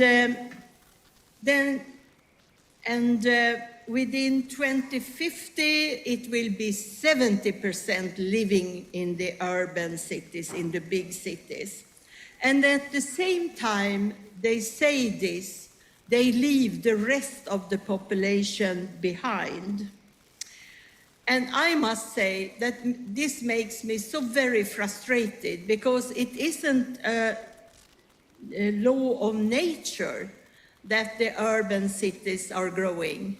It's something done by us, the people. The other perspective is how we discuss human mobility. It's often presented as a problem, either in forms of migration or depopulation of rural areas. Human mobility is neither new or reversible phenomenon, and it's constantly shaping our territories. We need to discuss demographic challenges, but we need to focus on solutions and how we can build inclusive societies. We can learn from good integration, not just for migrants, but for building inclusive societies. To meet the challenges of urbanization, we need a holistic approach to our societies. One planet, one habitation. We all share our global challenges, and we are all together the sum of the whole society. The cities and the rural areas must be developed together to be able to meet the possibilities with green transition, new infrastructure, food supply, and development for all. And here the intermediary cities plays a crucial role. It is important that we build societies, either it's rural or urban areas, on a solid ground and strengthen from the ground up. We need to start with people. People can create change for a green, sustainable, inclusive, and democratic society. On the local level, we have an advantage. We are close to the people affected by our decisions. The power to change and act is local, and we need to get people involved in their everyday life. Global agendas and their implementation must be driven by the local and regional levels with adequate means and competencies in line with the principle of subsidiarity. This is why it's particularly important that local and regional governments are key actors in a human-centered multilateral system built on trust, democracy, gender equality, and solidarity. Thank you.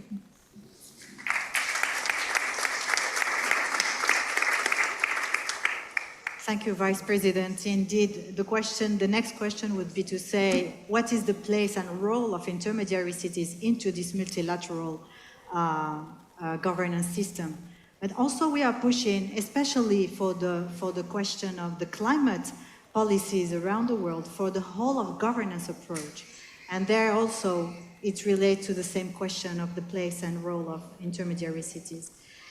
I would like just to recall the fact that this session is a consultation session that will be part of the roadmap that we are building towards the World Forum. And all the results of what is given here as recommendations and suggestions will be brought to the World Forum. We will be opening the debate at the end of the session for everyone that would like to bring their voice added will be welcome. So I would like to invite Mayor Mehmet from Hani Elezit. Mayor Mehmet, how would you see the political trust and the question of the model of development, especially in your country, where a whole dynamic of redeveloping the country had to be set, and how democracy and the local values were able to help in this development?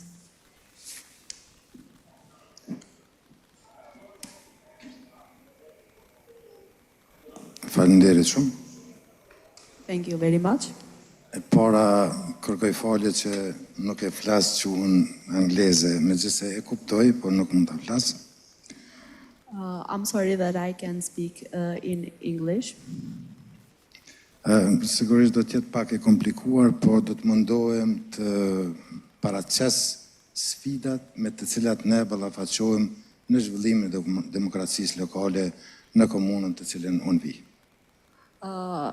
It will be difficult to express the difficulties that we face in a local democracy, but we will try our best. Falenderues që jam pjesë e këtij paneli. Përshëndetje për ju, moderatore, për ju, kolegë dhe kolege. I am very thankful to be part of this conference, and the mayor said hi to all the participants. Faleminderit Suzanës që ka qenë iniciatore për të qenë unë pjesë sot këto në Balongo. Thank you, Susanna, for being the initial part for me being here today with you. Unë jam Mehmet Ballazhi, kryetar i komunës të një komune të vogël që quhet Hani Elezit. My name is Mehmet Ballazhi. I am the mayor of a small municipality called Hani Elezit. Ndodhet në shtetin më të ri Kosovës. It is located in the newest country, that's Republic of Kosovo. Është komunë e vogël e cila në tërsinë gjeografike ka 83 km². It is a small municipality with 83 kilometers square. Dhe në regjistrimin e fundit të popullsisë që ka ndodhur para pak muajve, ka të regjistruar 8.600 banor. In the last registration of the population of that municipality, the final results are that there are approximately 8,000 inhabitants.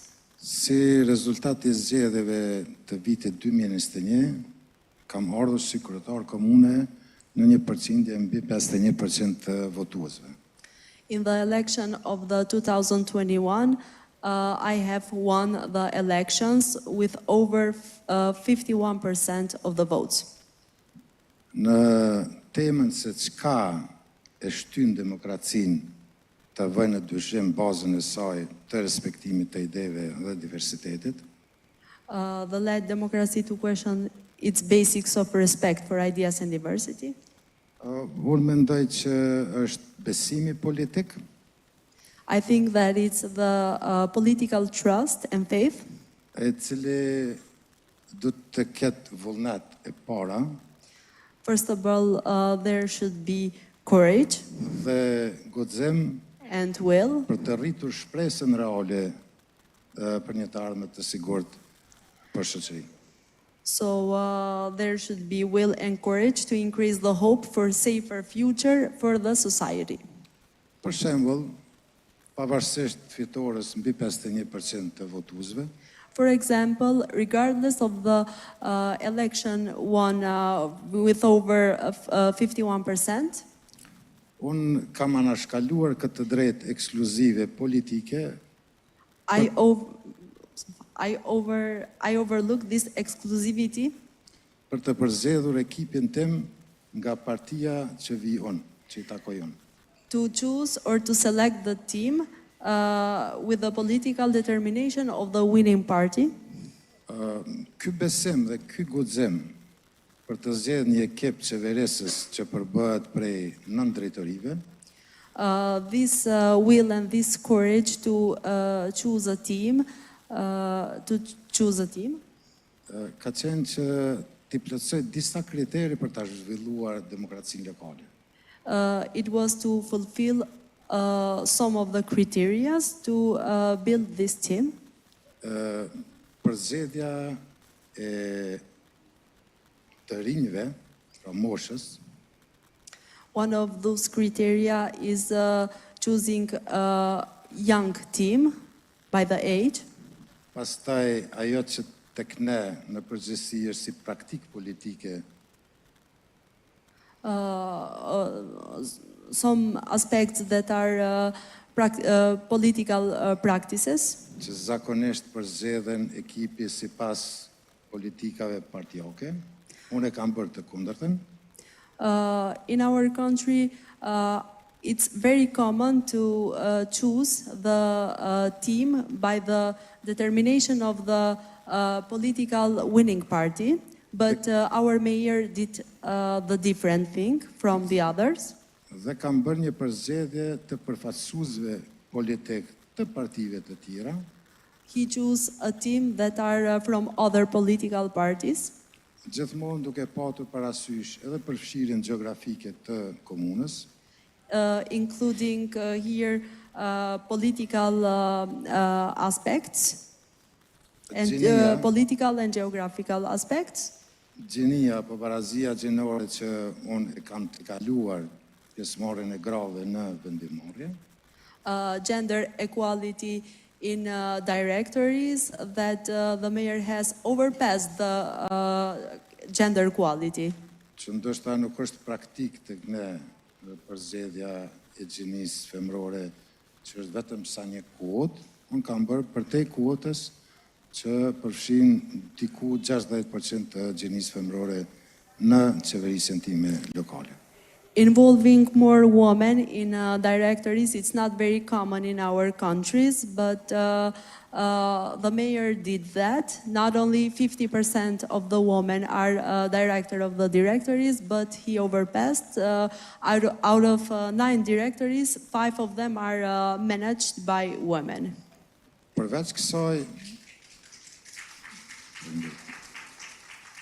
Përveç kësaj, ishte shumë e rëndësishme në pikpamjet e mia It was very important from my point of view. që pjesë e këtij ekipit të jetë mosha. It was very important for my point of view, the aspect of young age in the directories. Mosha e re, për shembull, në këtë rast, kam drejtoreshën e administratës publike këtu, In this case, here with us is the director of general administration. që kur e kam emëruar si drejtore, e kishte vetëm 21 vjet. When he proposed that directory to her, she was only 21 years old. Dhe që është një përgjegjësi jo krejt e vogël në drejtorinë e administratës të ne. This directory has a lot of responsibilities, difficult responsibilities. Gjithashtu edhe këtu e kam që po e luan në rolin e përkthysës. And the mayor says also here with him in the role of the translator for me. Është drejtoreshe e buxhetit dhe financa, që është një drejtori shumë e rëndësishme për ta zhvilluar vendin për nga vim.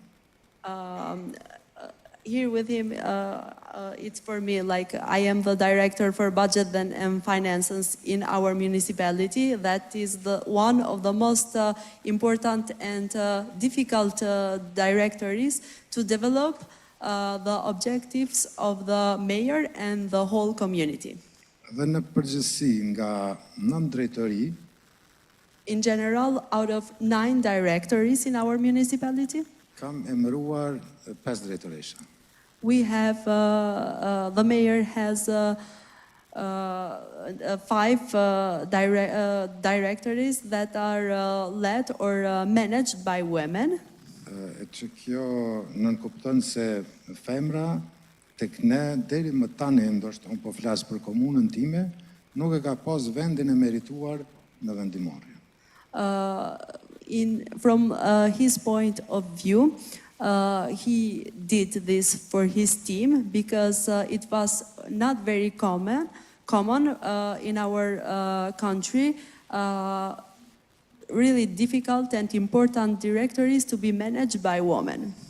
Thanë shkurt ka qenë një thyrje e tabuve që të ne janë të theksuara.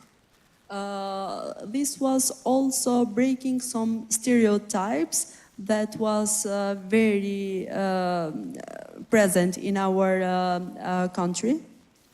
Kjo ndoshta në fillim është treguar diçka si skeptike nga banorët e komunës. This was accepted not very well from the inhabitants of our or the citizens in our country. Sepse praktikat e moshës, gjinisë, profesionit e tjera kanë qenë skepticizëm për ta zhvilluar komunën në aspektin e demokracisë. They were very skeptic if we will make it through because we were young in age, the gender and the professionalism that are in 9 directories in the municipality. Këtë e kam bërë duke bazuar në kohën kur unë kam qenë i ri e nuk I kemi pas mundësit për të qenë pjesë e vendimores. This was not common when I was young and we couldn't be part of the decision making in the institutional. Dhe unë besoj që këto janë disa nga kriteret për ta zhvilluar një komunë ose një shoqëri. I believe that these are some of the criteria for to develop the municipality and the country. Që në objektivat e mia është arsimi apo edukimi arsimor. Based on my objectives, shëndetësia. Based on my objectives, my priorities are quality of education, health, and economic development. Sepse, po mendoj që një shoqëri e edukuar, një shoqëri e shëndosh, mund të zhvilloj vendin ekonomikisht. Because I believe that an educated and healthy society is better prepared to develop the economy of a country, which enables it to face the challenges of the future. Kjo është për të besuar në një të ardhme të sigurt për vendin. This is for to face the challenges of the future and to create ease, security for the future of the society. Thank you very much.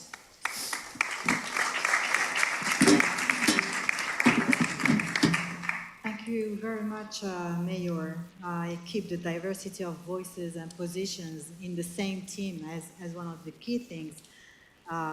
And beyond that, believing in human capabilities through gender equality and youth, but also in the case of Kosovo, breaking stereotypes to ensure that you are building a resilience, a community resilience in the team and in the municipality. Thank you very much for sharing your experience. From Kosovo, we are going to Iceland. I would like to invite Anna Johannesdottir. I would not like to. Johannesdottir. Almost. Johannesdottir, that is a democracy advisor of the city of Reykjavik. Tell us, Anna, how do you see the values and how do you see the needs in Iceland and in your particular example, building growth, development, or maybe degrowth to ensure the survival of democracy? How do you see that? Thank you very much. First of all, I would like to say thank you for inviting me, and I'm very excited to be here among the leaders of democracy. and look forward to our discussions over the next 2 days. Reykjavik City, where I am a democracy advisor at the Human Rights and Democracy Office, which is pretty special, I would say.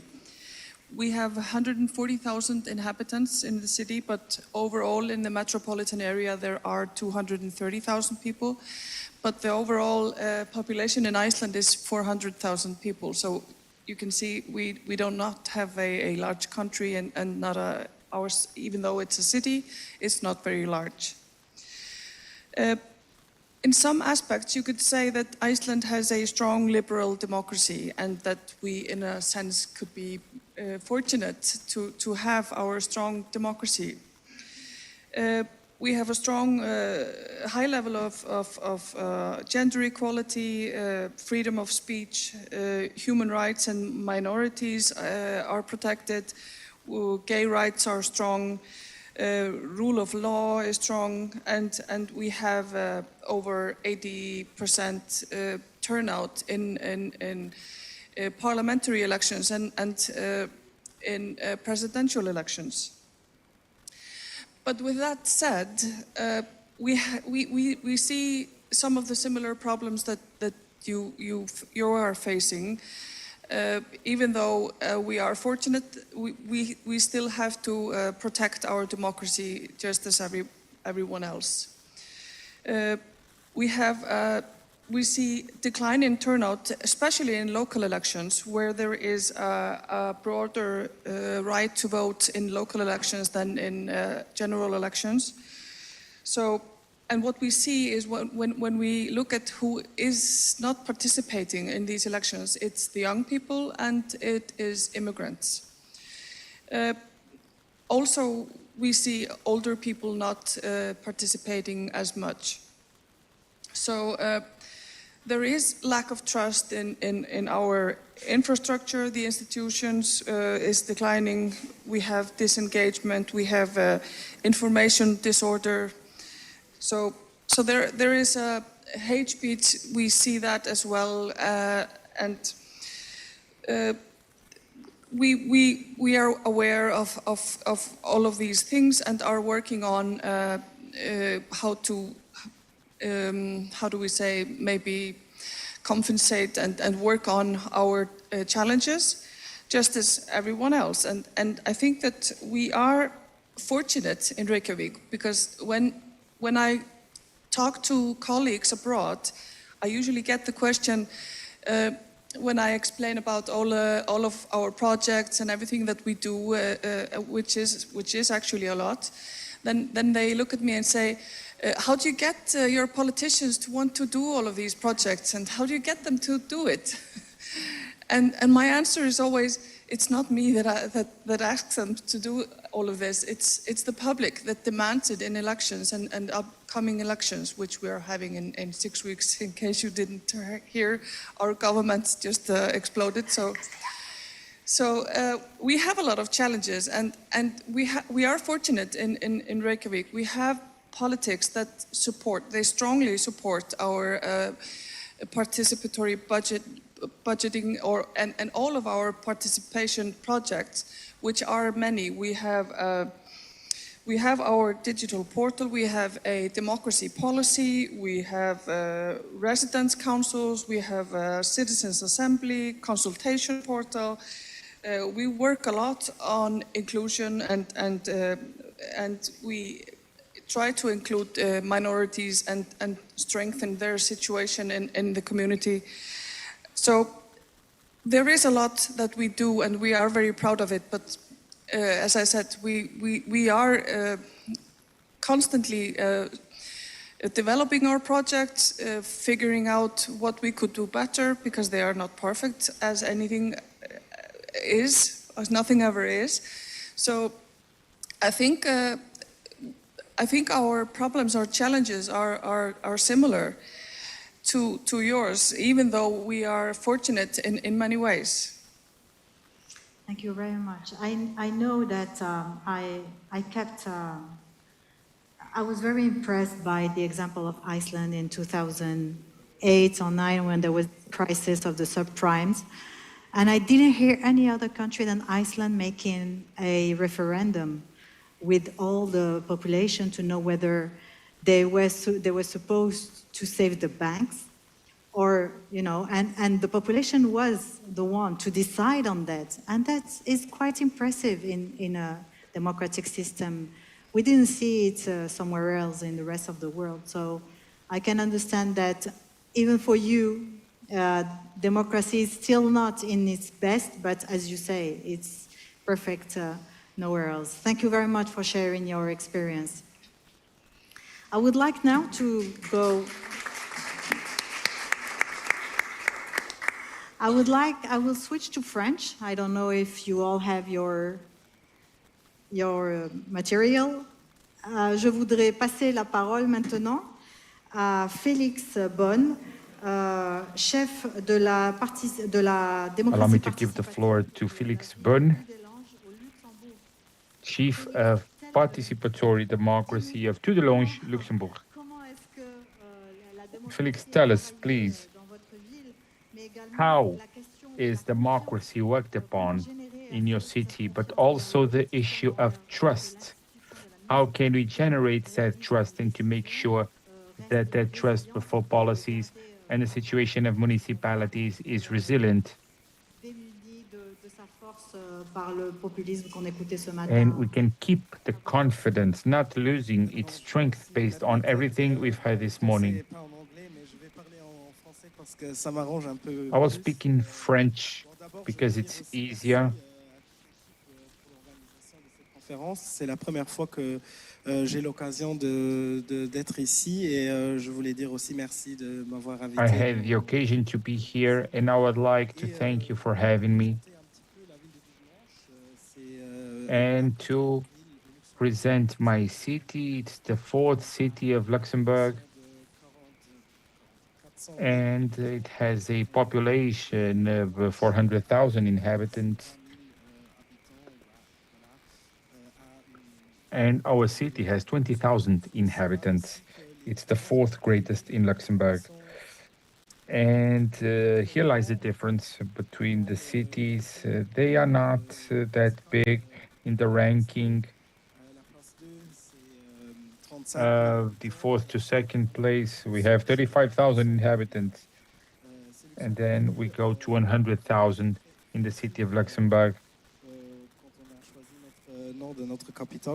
So we were quite creative when we selected our capital that has the same name as the country. The citizen participation has been existing for 20 years. We consult with our citizens in everything that has to do with building new projects and also in the national plan in Luxembourg. We work a lot with community responsibility, establishing community pacts, and we do have national aid to do it locally, and this has been the impact climate, the climate agreement, the subject that has to do with everything that's environmental, and that has been since the beginning. And then Dulange wanted more, so we created a participatory budget, which is our project. And we do have best practices in many countries. On the other hand, we have the Citizens' Council, where we have a panel, a youth panel, the children panel also, and we are creating a consulting body for seniors. So there are many measures, different procedures ongoing. And to provide an answer to your question on how this works, well, the participation of citizens, in order to realize this, we must take into account that communities or cities in Luxembourg have a certain proximity of politicians and citizens. It's actually interesting. I live at a village with 300 inhabitants, and I work in a big city, taking into account the size of Luxembourg, and nothing changes. This is where we have the proximity of what you would have being the mayor of a small village. There is an exchange. I see it a lot. Et je pense les instruments qu'on a en place, c'est une And I mesure do believe that the tools that we have ongoing are a measure that allows us to connect all ideas and to use them as a rule. garder cette confiance qu'on a aujourd'hui encore. C'est d'une part To keep this confidence that we have currently, on the one hand, we must have proper communication. I think that that is the most important thing, namely at a public institution. We need to communicate with citizens. We need to communicate, be it directly or with a strategy of communication. It is very important to have a communication service. qu'on a en place, c'est So d'avoir une when we stratégie. communicate within what we do, has to do with having a global strategy. When we understand, when we have, for example, the Citizens Council, I was talking in Luxembourg language. So when we have these kind of things that then get together and organize themselves, we have this global strategy. It's not just isolated projects. And then we also have the communication that is easy, because many times we have a tendency of turning things into more scholar, more academic, doing things in a top to bottom approach. We also work with University of Luxembourg, sure, which is also a bit academic, of course it is. But if we need to communicate with citizens, data must be accessible. This has to do with inclusion. There is an entirety of the population that needs to decipher tricky texts, and we must help in terms of this situation. So there is an inclusive language in terms of gender equality, and there are many, many challenges.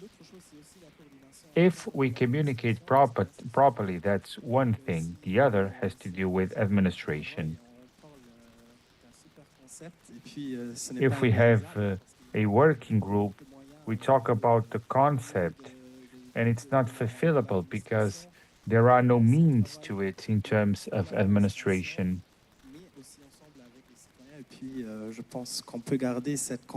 In the administration, but also with citizens, we need to keep this trust going. Thank you. Thank you. Continuity between the citizens and the municipality through different mechanisms may keep this trust alive to build the right policies and to keep the belief of the institution in place. Thank you very much for sharing that experience. Gemma. Pues, Gemma, me encanta tener... Primero tengo que presentarte. Gemma Bárbara Plana, First, directora let me present you. de la ciudad de Esplugas de Llobregat en España. Let me present Gemma Bárbara Plana. Tenemos hoy en día, no solamente en España, sino en toda Europa. We have nowadays, not just in Spain, but also throughout Europe, a challenge, a very strong challenge that for intermediate cities is connected.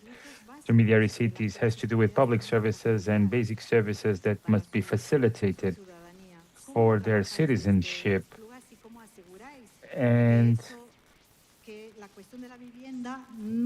issue that does not kill this trust. And Buenas tardes. Yo también good afternoon.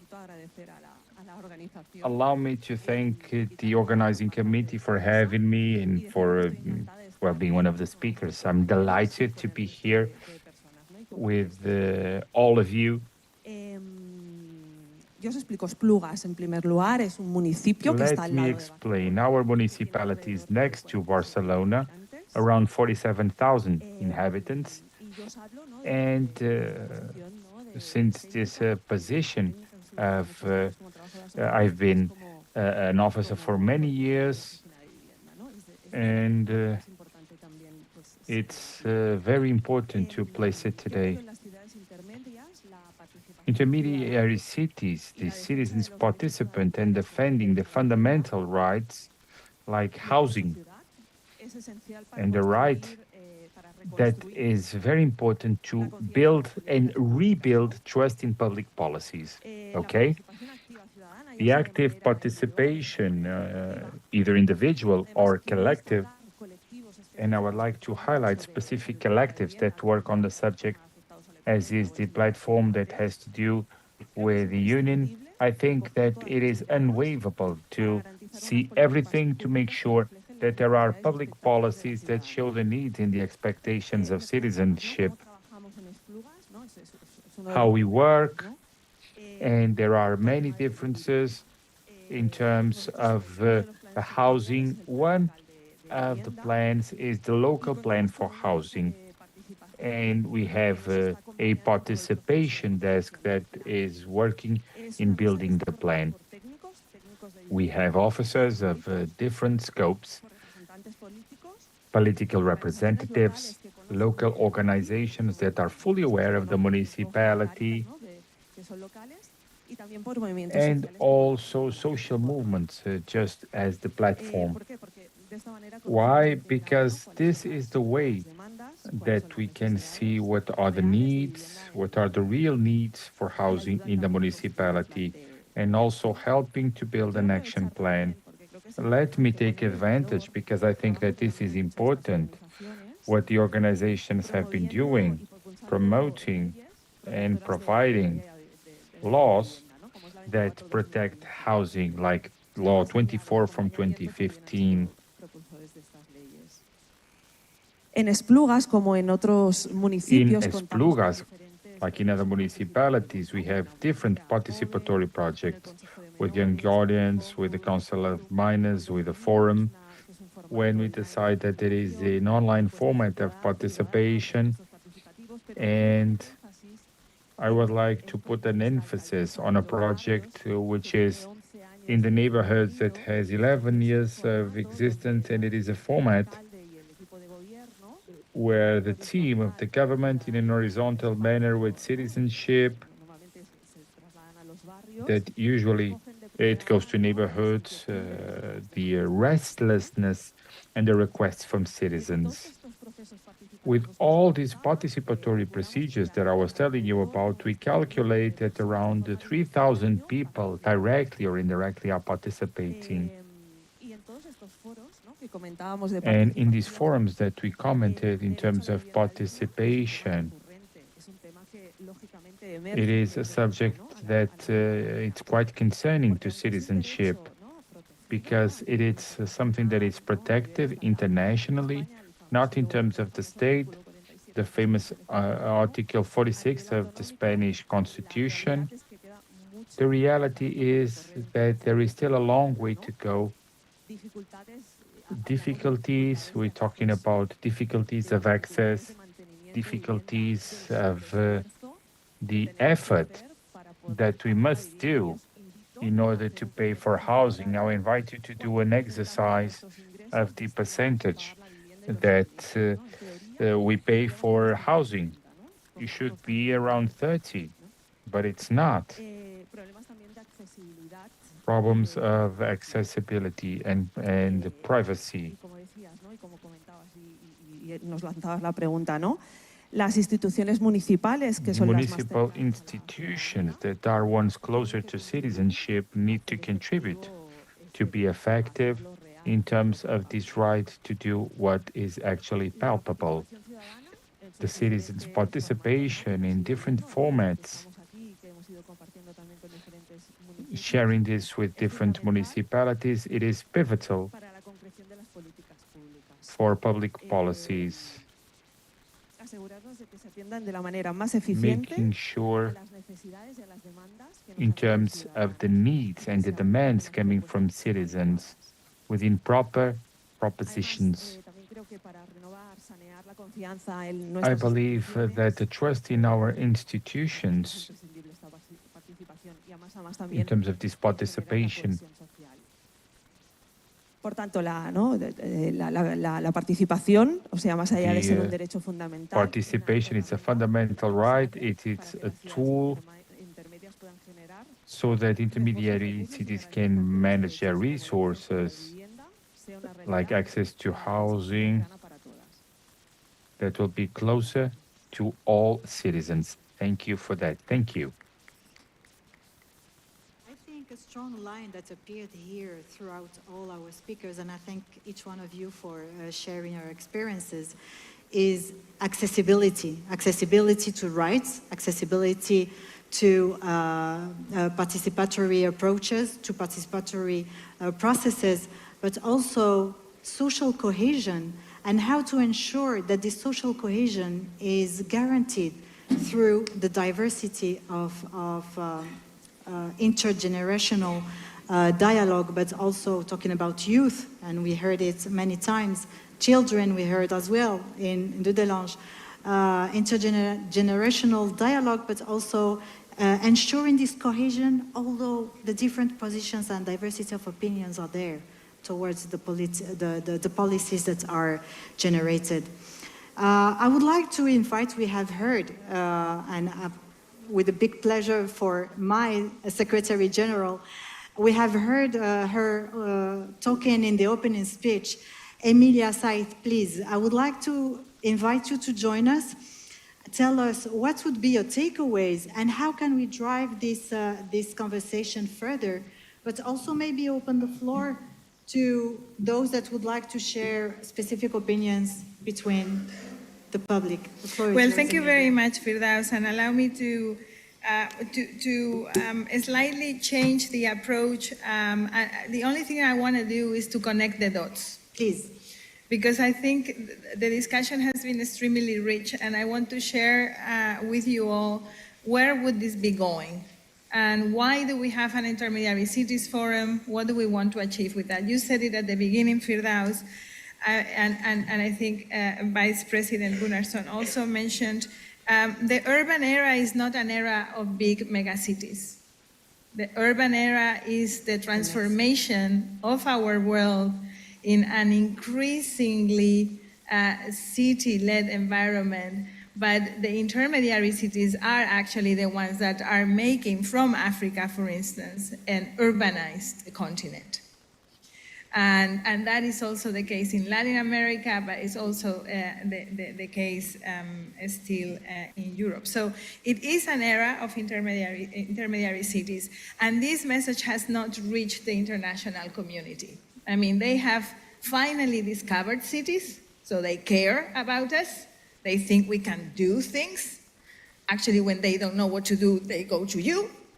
But they don't fully grasp or understand what they are. And when we talk about cities and in the international community, and international community is not only United Nations, but also OECD or G20 or G7 or the BRICS, when in all of those spaces, they understand cities as the mega cities and the capital cities, and they attach solutions and problems to that environment.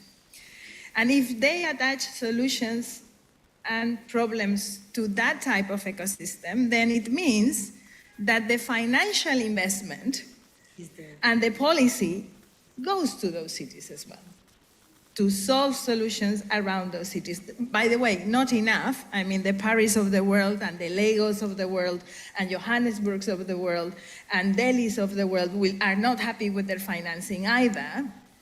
But there is a very, very important part of the territories, of the communities, of reality that is not covered by investment and that is not being shaped by the needs of people, of the communities that you all care so much about. And so the reason why we have this Intermediary City Forum is to address that and to be able to give that voice, but not give that voice as in you get to know each other, not only, it's important, but not only, but it is as in shaping recommendations that can actually be taken into account. And then when we reach the 4th Finance for Development Conference that is taking place, hosted by the government of Spain in Seville next year, but very, very much a UN worldwide conference, that when we reach that conference, these issues are going to be reaching there.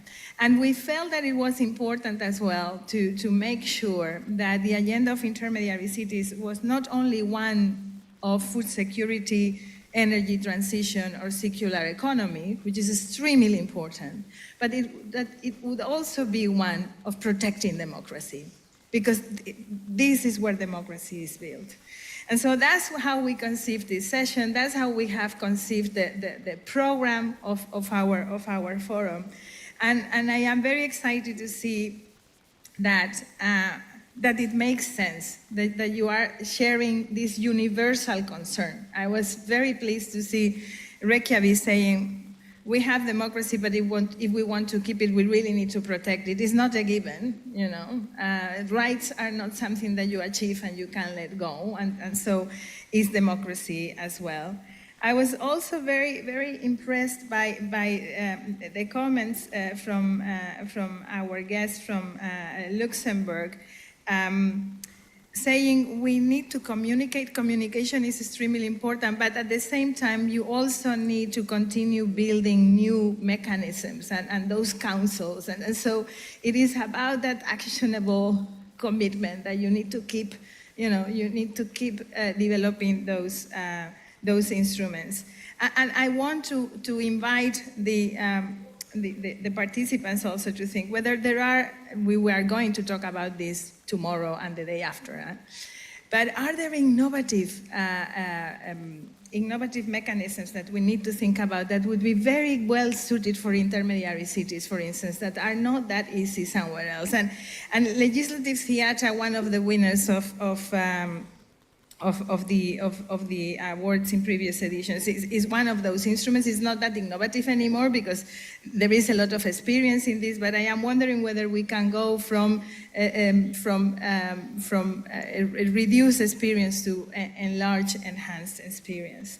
And finally, I wanted to make a connection between what is happening in intermediary cities impacts the world, because in every single neighborhood of any intermediary city in the world, you will find realities of people that are connected with the rest of the world. It's important to realize that even if you feel you are in a space where there hasn't been a climate change hazard recently, or you think you are not in conflict, many of the people that live in those neighborhoods feel conflict because they have family living there, or they come from there, and they feel the climate change because they know that other reality. So for us, the connection between intermediary cities and that global reality is extremely important, and we feel it's there where we need to make changes. So I'm very grateful to be given the opportunity to focus more on intermediary cities in this conference of the International Observatory,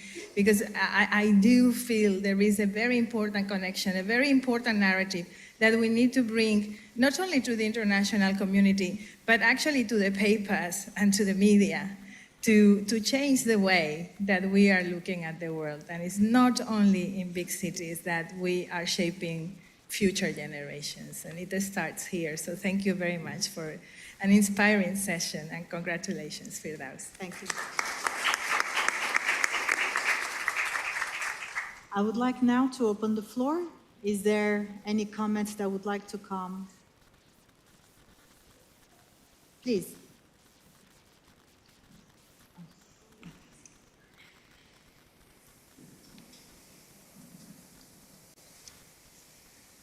Merci beaucoup. Je m'appelle Simon Moulamba.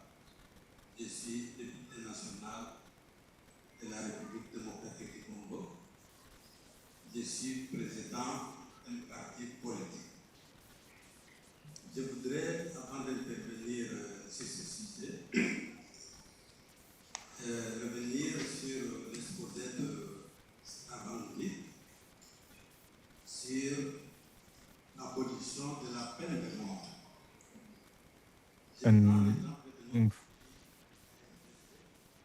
Où il y a eu le moratoire de la peine de mort.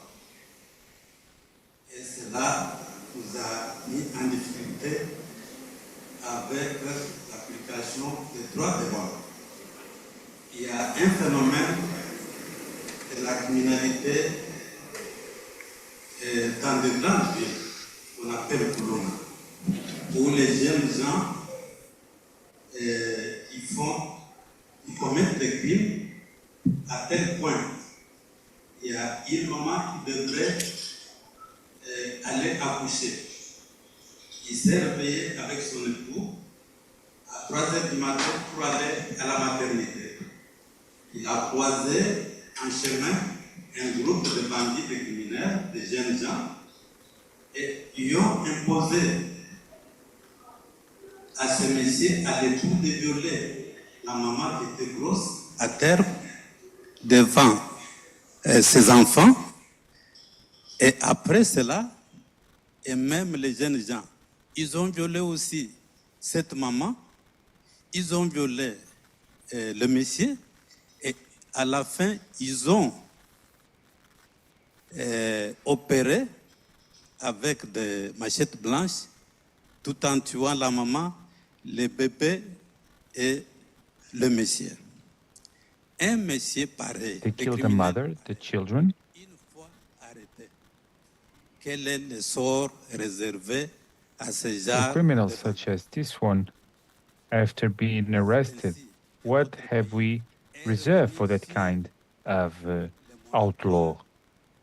qui a été décidé pour la peine de mort en That exigeant is why our country went back in terms of the decision that had been made in terms of the death penalty. They had to have a sanction or a punishment that would be proper for these criminals that have raped women, children. qui estime qu'il faut totalement And this has abolir been witnessed by many people. I don't know what the reaction of the population will be that thinks that the death penalty must be totally abolished. I don't get it. This was just a side note, but allow me to share with everyone here the subject that has been developed sooner pertaining the development of cities or provinces. qui doit avoir plus ou moins 80 millions I have a great country. My country is great. 80 million inhabitants. mais nous avons le problème Kinshasa, our capital, has 10 million inhabitants. And we have severe problems. dans notre constitution prévu la rétrocession ou le In transfert our constitution, we have we transfer them into provinces. We have entities that are decentralized and the entities that are a bit more centered. Those that are centralized are cities, provinces, les entités déconcentrées sectors, or collectives, for example. And the territories, central territories, depend on central power. les entités décentralisées doivent provenir aller directement au But pouvoir everything that is done by decentralized authorities needs to go directly to the central power. So we went back 40%. The most important is that you keep in terms of income to develop all those entities. Unfortunately, that is not the case because there are certain provinces that are quite wealthy and others are poor. So poor that if we were to apply the principle of retaining income, provinces would get nil, zero. So there is a specific department where all the income is centralized and then it is given back to provinces. Notwithstanding, that proposal has not brought solutions, at least not the ones that were expected by the population. So the government has imagined a different solution, the development of 145 territories. This is a project on which we gave to each territory, because we have 145 territories throughout the Democratic Republic of Congo, and we gave to each territory 10 million to build health centers, roads, to build institutions, buildings for police forces, etc. Unfortunately, this has been a project that was quite ambitious. It took a lot of time. There are some difficulties to begin because we need to see who will be the pilot of that project. Who will that person be? It will be the governor of the province. And in our system, the province governor depends on the MPs of that province. So at any time, the governor of the province cannot do what's necessary to fulfill the project. They need a permit. He needs authorization by the MPs. We will have a specific intervention for Africa, and we will be very, very happy that you could participate and share your experience during said sharing. So if you could leave us your data, we would love for you to share their experience with all others connected to Africa so that we can have mechanisms that are specific to the needs of the African countries. I know that you are in a process of decentralization, which means challenges, severe challenges. So congratulations for being part of that procedure, because it's necessary to improve this. So thank you. Merci. Je me présente, je suis Amira Mezona. Thank you, Amira Mezona. I'm the president of the Association for Heritage, and I'm here to share with you a reflection and try to connect between what Felix said in terms of the participation in the city of Luxembourg, speaking about the participatory budget in schools, of a participatory democracy in the entirety of the city, making that connection, and that we must protect participatory democracy. We are talking about the city. I think if we connect these two elements, speaking about the importance of communication also, and if we were to create a connection, we will have a project of participatory democracy in the intermediary city, a platform that could connect all elements to start participatory democracy within a city. And it would be necessary to have a participatory budget with schools, with cities, with partners of the city, participating in all partners of the city to have a participatory approach in terms to protect participatory democracy. This was that I would like to share with you.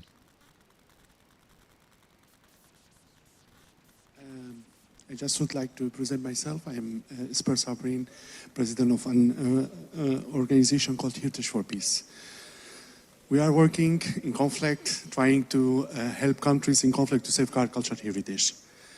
But also, we have an initiative working with immigrants and refugees in order to help them for the integration, especially in the city of Barcelona. Just, I have a reflection which connecting to this panel, and to show the power of civil society. We are facing domicide in many countries, which are cities, total cities in conflict are like damaged. We have the case of Gaza City. We are working all the last year in order to document the damage of the city. We worked as well to document many domicide. Domicide, what is the domicide? Is the association, to assassinate the city, the whole city. I am not just talking about the places. I am talking all the memories which are connected to the city. You know, so we were documenting as well Umdurman in Sudan. We were documenting as well cities in Yemen, cities and now we are starting to documenting as well the damage in Beirut in the last 2 weeks. So what I want here to say, I think the cities and the people of the cities, they also could have the participatory as well with other cities who are suffering to show the empowerment and the solidarity between the cities, because we have a failed international system. UN, all the UN agencies doesn't work.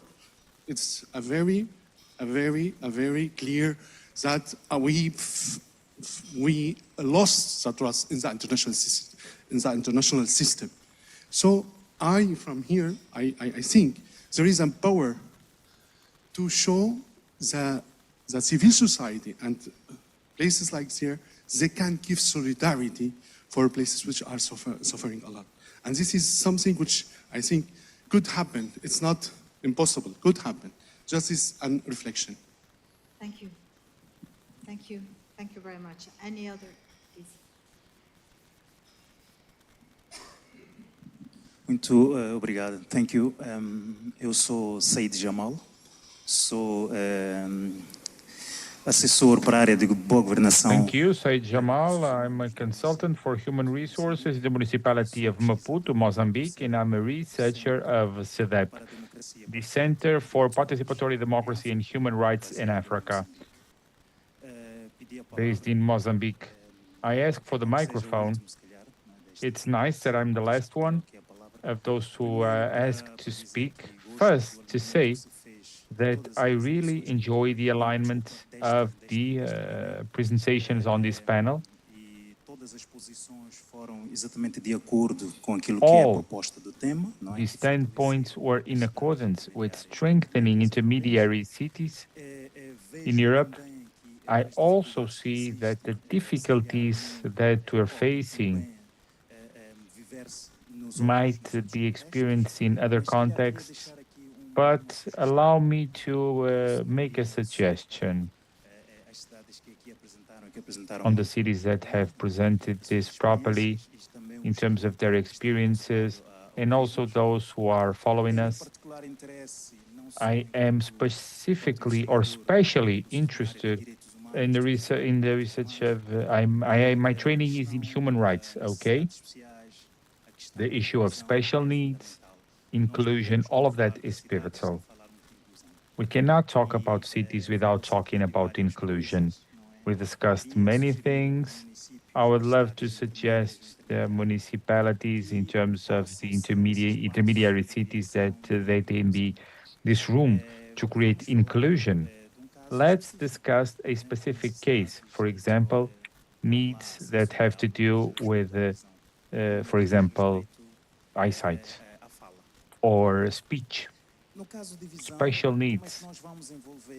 For those who are blind, how can we bring these citizens that have problems with their eyesight? Our mechanisms of participation, are they adapted to realize the language that these dear fellow citizens are struggling with?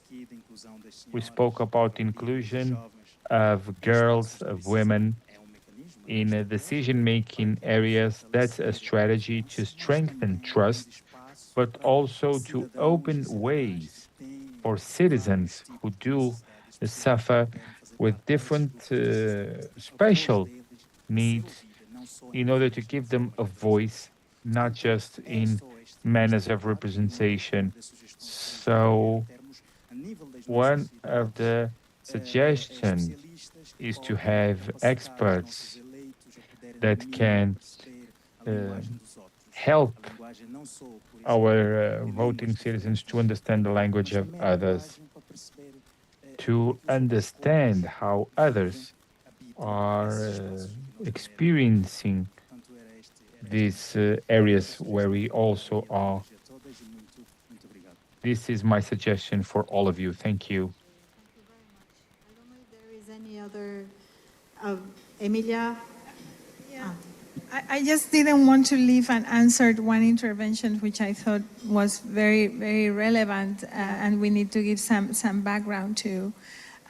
This issue of the failure of the multilateral system and the possibility to ensure that cities and civil society can play a different role in peace building. I think is absolutely right. And we need to admit that our own movement comes from that very notion. The first meeting of our movement was in 1913, just before the First World War. And we come from that notion that together we could construct that culture of peace. But I think we also need to address the failures that we have. While it is very much on our DNA to keep tending those bridges, recent conflicts have also shown us that the polarization is also reaching our own movement. And so I do think it is very important to attach ourselves to the hope that we can make a difference, that an alternative multilateralism is possible if we are in it. And then civil society will need to make a stronger case for a stronger local and regional government.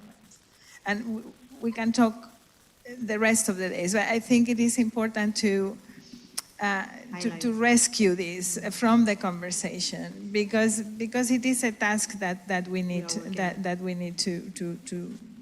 take into account. So thank you. Thank you very much. Marcela?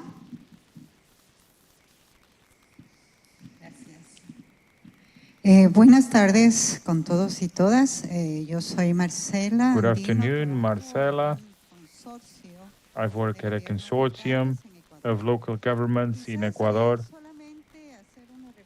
Maybe just to mention something, that one of the challenges that we have in Ecuador is that the subject of the citizens' participation is included in the Constitution. We do have a law, we do have structures that need to go from national to local, from local to national, the other way around. But during the almost 10 years of the implementation of a standard, there is also a tiredness of citizens. So it's not just the subject of establishing mechanisms via local or national politics that will make sure that the citizens participate. No, it's procedures such as authorities, because we also have the innovation of authorities. So who knows, a proper commitment of providing a voice to different areas and establishing mechanisms that are permanent in terms of accountability, follow-up. But when there are changes, many times the authority does not return to that, to that initiative. So there must be some procedures of education. Why is it so important to have this participation, not just to give a voice, but also to give safety to the management itself? Because they participate, they are aware of the development plan, participating in the annual budget with the follow-up in terms of the procedure, and they assess management, allowing that this management is sufficient. So I believe that the most important thing is to have strengthening procedures of exchange so that participation opportunities are not lost, like we were discussing in the morning in the inauguration, that if citizens don't feel that the safety, they will not feel that they can do it on a national manner. So I think that each day, in terms of the countries, in terms of Ecuador, if you want to make a greater effort, because sometimes we don't have a voice, we only have a voice locally. And if you feel protected by local authority, you will be able to, well, have some leverage. This was the comment on this need to strengthen the local level so that there is an influence on the national level. That's quite important because intermediary cities, in the way that we work on them, it's not that we are talking about an intermediary city, we are talking about the main ones, because in terms of the national territory, one city doesn't have a voice, but that is a different power that can be measured on a global level, like Emilia was saying before. So what you just said makes me think what Carola has said in her presentation, that citizenship in intermediary cities, it's the power of acting and the power to change. So that is something that is a sentence that I really enjoyed. We have still some minutes left. I would like to give the opportunity of one sentence for each one of you, dear speakers. What would be your key recommendation for the role of the intermediary cities now, not only from your experience point of view, but also regarding the global and the national positioning from your experience regarding democracy and trust? One sentence, each one of you. Who would like to begin? Carola, would you like to begin, please? In one sentence, then I would like to highlight once again what I was saying in my introduction, and that's the narrative. We must set a narrative about the intermediary cities as being very important part of the solutions for a sustainable world. Thank you very much. Thank you very much. Indeed, we were saying in the last World Forum, in the second World Forum, we were saying that intermediary cities are the solution for a resilient planet. We are in that. Thank you very much. Anna, please. Yes, maybe I would like to emphasize that for all of us working on democracy and having the luxury of making an impact, it's important that we keep developing our processes and we stay true to them, and that people can trust that what they participate in actually means something, to keep on building trust. Okay, thank you very much. Felix? I'll try in English. Try now in English. Okay. My sentence would be learn from each other and exchange. Yes. Thank you. Thank you. Mr. Mehmet? Përfshirja e rinisë dhe gjitha kategorive të marginalizuara në vendimorje do të ishte shëndet për demokracinë. Including the youth and all groups of marginalized groups. This includes a healthy democracy. Thank you very much. Okay. Gemma? Yo pondría el foco en que para reconstruir la confianza en las Focusing políticas on rebuilding trust on public policies, it's necessary the participation of citizens and defending the fundamental rights. Thank you very much all. Thank you. Thank you all for joining the conversation. You have a great material to think intermediary cities in Europe and to project them in the future in the World Forum. You are all welcome to the World Forum in Cuenca, Ecuador, in January, and anything you need as information from our side, please don't hesitate to come to us. Thank you again to our speakers. Thank you.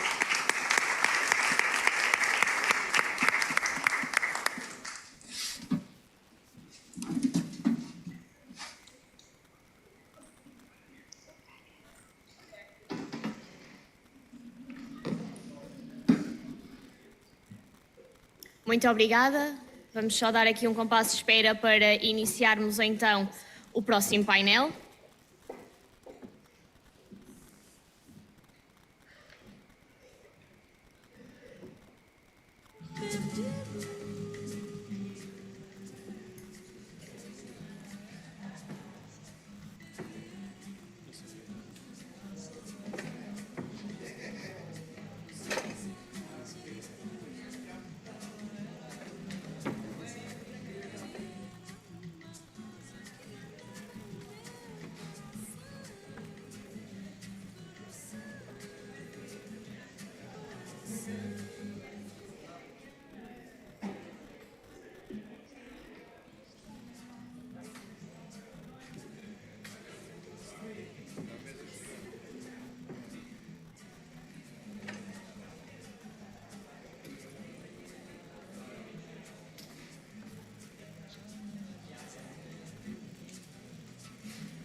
Vamos então iniciar. Let's now begin our next panel.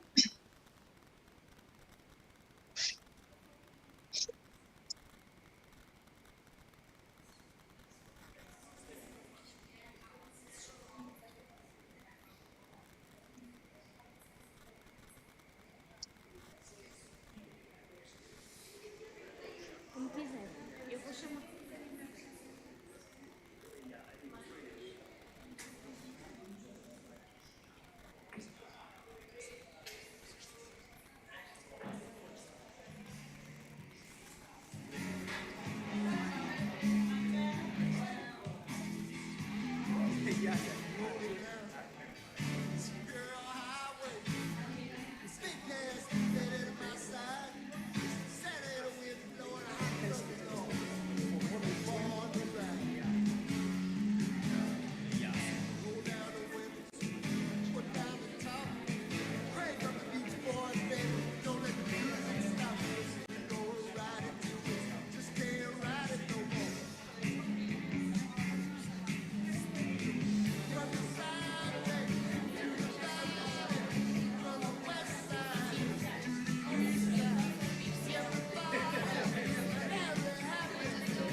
Vamos iniciar então Let's begin the last panel of the afternoon, titled Emotions, Digital Participation, Social State in Populism and Anti-Populism. To moderate this session, Cristiano Gianola from the Center for Social Studies of the University of Coimbra, who I give the floor to. Thank you very much. Thank you to the organization for this event, not only relevant, but also very well organized. We are now beginning with some delay. So we know that after it, we have a very special session that is dinner. And so it has a lot of logistics around it that we don't want to delay. So we will begin right away. I would like to give a brief presentation of this panel, where it comes from. I will not prolong myself with these 4 presentations because they will be given by the people that sitting here with me, inclusively the titles will be on the presentation. But right now, the panel as a whole, it comes from an academic project of research funded by the Foundation for Science and Technology of Portugal. It's a project coordinated in the Center of Social Studies in Coimbra, SES, with the collaboration of the University of Coimbra and the psychology faculty. We have some presentations here that talk about directly of this project, and we have 2 presentations that come in the subject of the populism study that is being done in the university by the youngest generation, and they will relate populism with the social state, and they will talk about the relation between populism and anti-populism.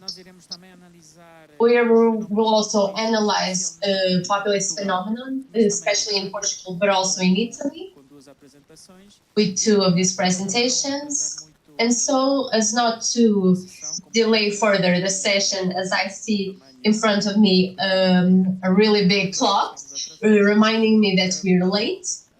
So I give the floor to the first presenter, Jacqueline Damasceno, who will present about the relation between the social state and populism. Good afternoon. I believe you have my slides. Good afternoon. I'm Jacqueline Damasceno. I'm a student of the PhD here in Coimbra. I will present some pre-results, some results from my doctorate research about the relation between populism and anti-populism in Brazil, and also the social welfare in Brazil throughout the years. I don't know if you have my material ready. I have here it's analysis when it comes to the inequality, but also when it comes to the access to social services and the polarization that we've been had since the democratization process in the 80s. So this is analysis in response to the popular demonstrations from 2013 and the impact it has in the welfare regime in Brazil. I don't think. Okay. Então, o que é que nós já sabemos? So, what we already know about this context?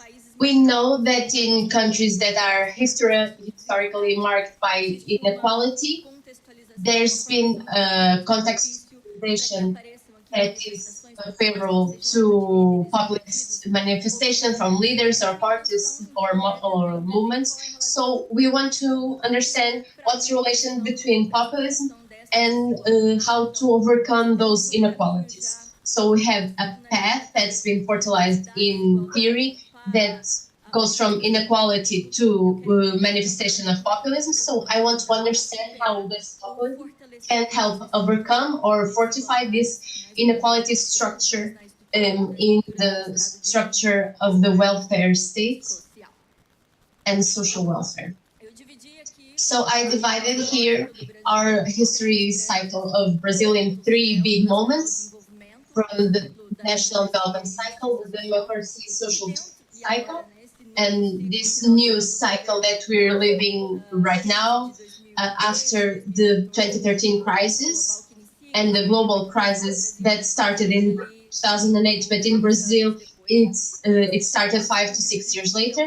And so this is divided in some popular impacts or governmental pacts, not really government classes, but between groups, because we have, for example, religious groups that that divide themselves in different classes, or social movements that also have different classes.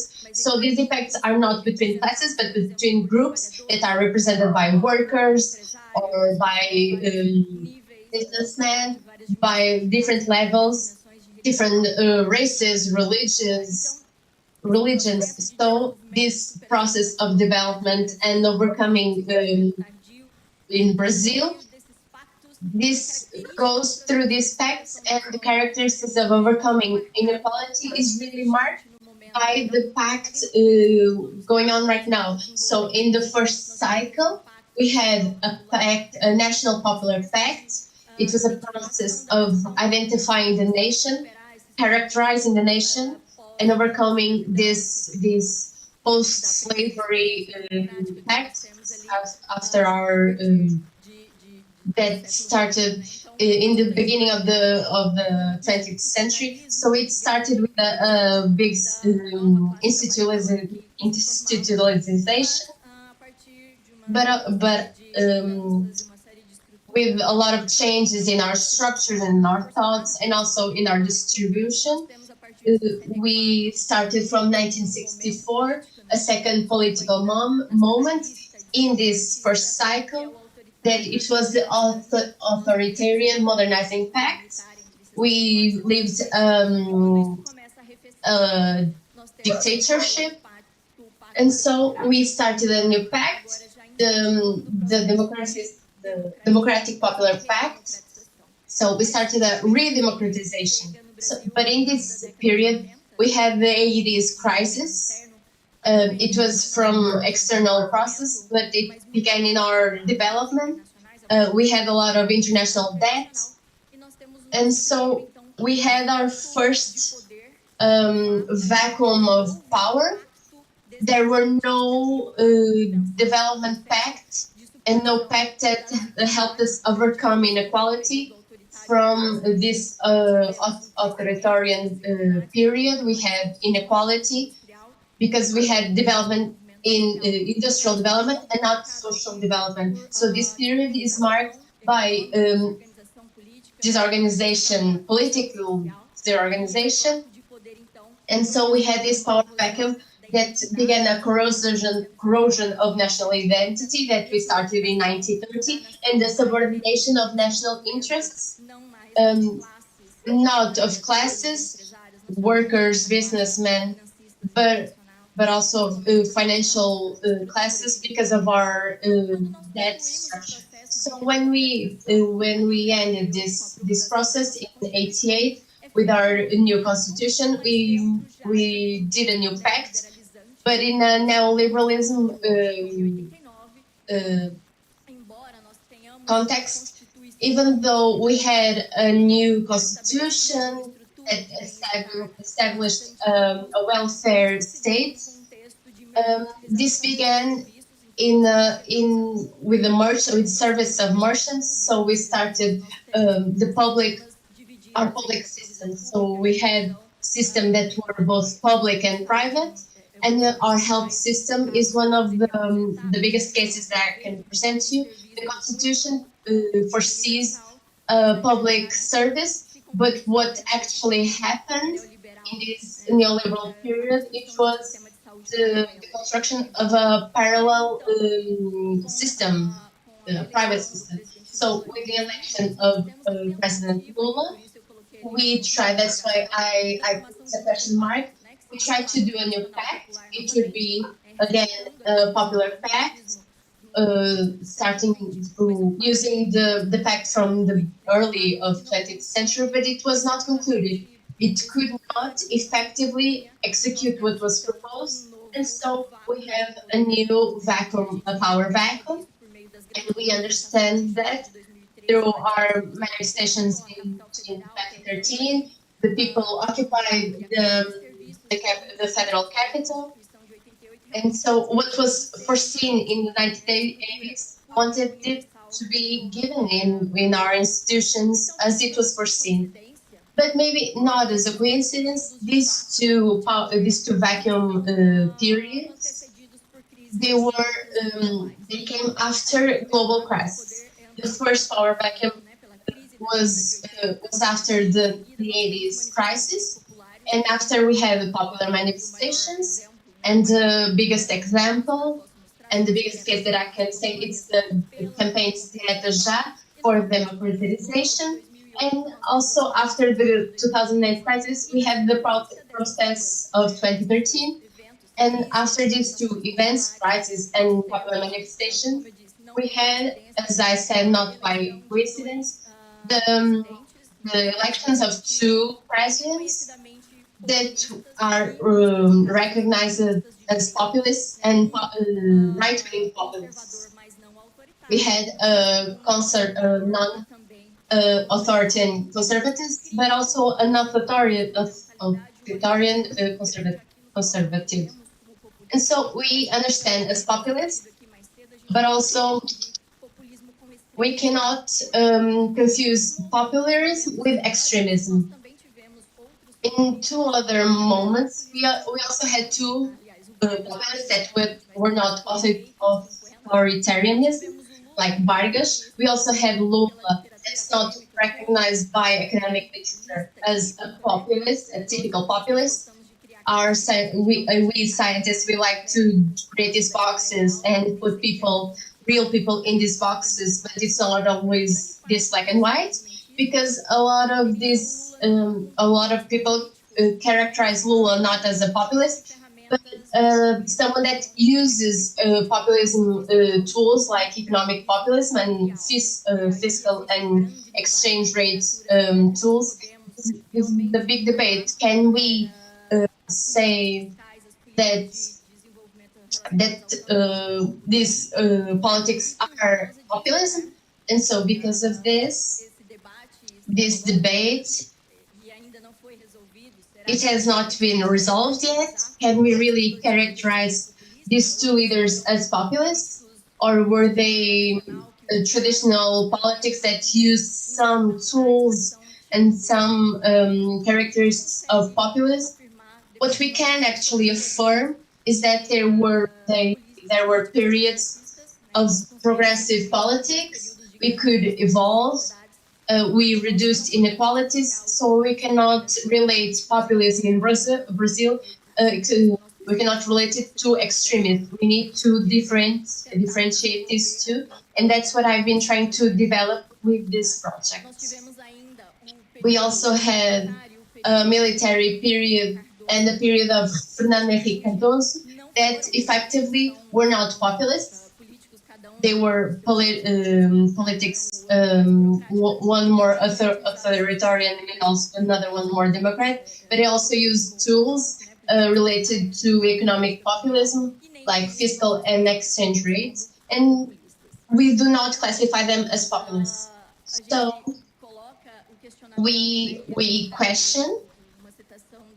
I bring a citation from Aslanidis that asks what is in fact populism and what is not populism, what is normative and what is original, and what is public politic, and the neoliberal context needs to analyze every politics.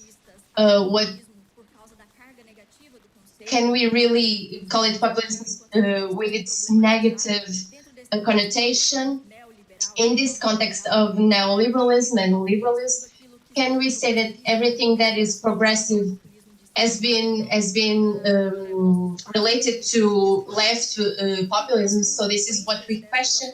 And as a consequence of these associations, there's some confusion between concepts, especially when it comes to the negative aspects of this concept. I bring this figure here that fits into the Brazilian case. Populism has good contributions in some contexts, especially in this process that the Brazil lived in the 80s.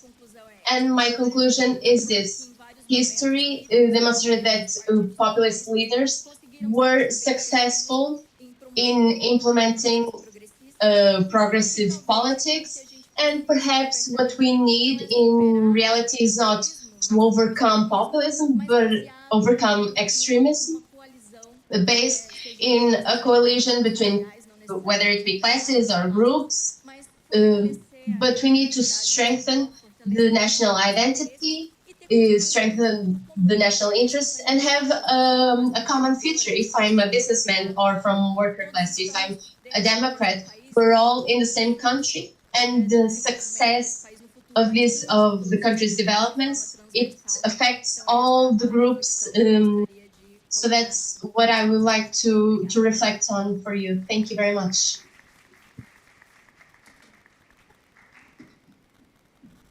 Muito obrigado, Jacqueline. Thank you very much, Jacqueline. The next presentation would be from Manuel João Cruz, that will present the case, the analysis of the parliamentary speech of André Ventura in the first parliament representation of Chega here in Portugal. Yes, good afternoon. My name is Manuel João Cruz. I'm a researcher in the SES, and I have a PhD in cultural sciences, and I can present here a part of my thesis that focuses on the construction of populist time and spaces, with a special focus on André Ventura in the 14th national presidency. That's when André Ventura comes to has some power. This is the proposal. Chega, André Ventura or Chega created a space for populists that are well defined, but they're a bit ambiguous and they're flexible. And this leads to some fragilities in identity that could lead to some problems in contemporary democracy. The theory, space and time has to do with narrative. I have an approach that's really connected to the literacy when I talk about narrative. What I do is I take this narrativist turn,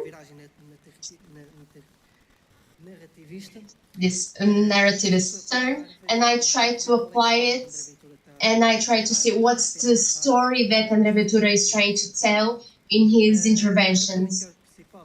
The main contributions had to do with Jeannette, Ricoeur, and Prince, but it's a lot to do with the proposal by Marie-Laurent that says that narrative involves problem solving, the human experience, and interpersonal relationship. She offers the definition that I use and I like very much, and I cite it a lot, that steps away from what we have right now. Was what is narrativity?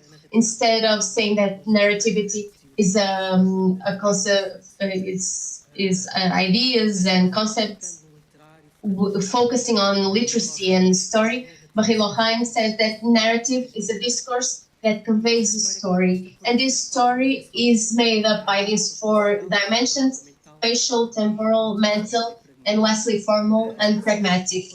Spatial is temporal, is the one that I focus on. It's the construction of space and time, but we could also say that narrative needs all these 4 dimensions.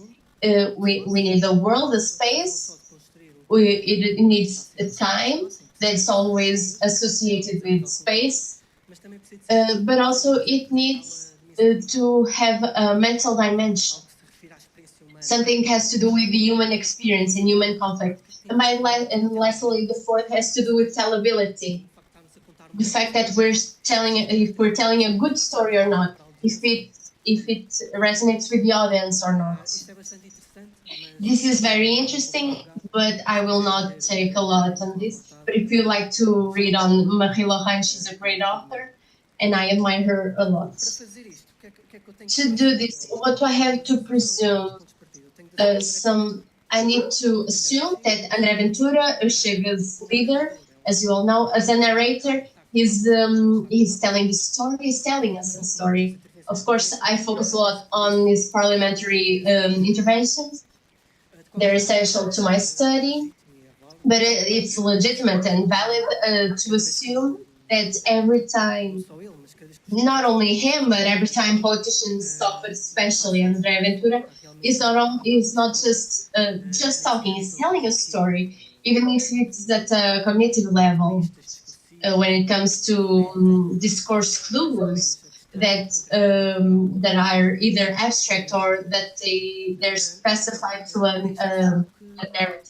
So I presume that André Ventura has these three functions of the narrator: the creative function, the transmissive function, or testimonial or assertive function. As you can see, the first one has to do with molding and codifying the story in his mind.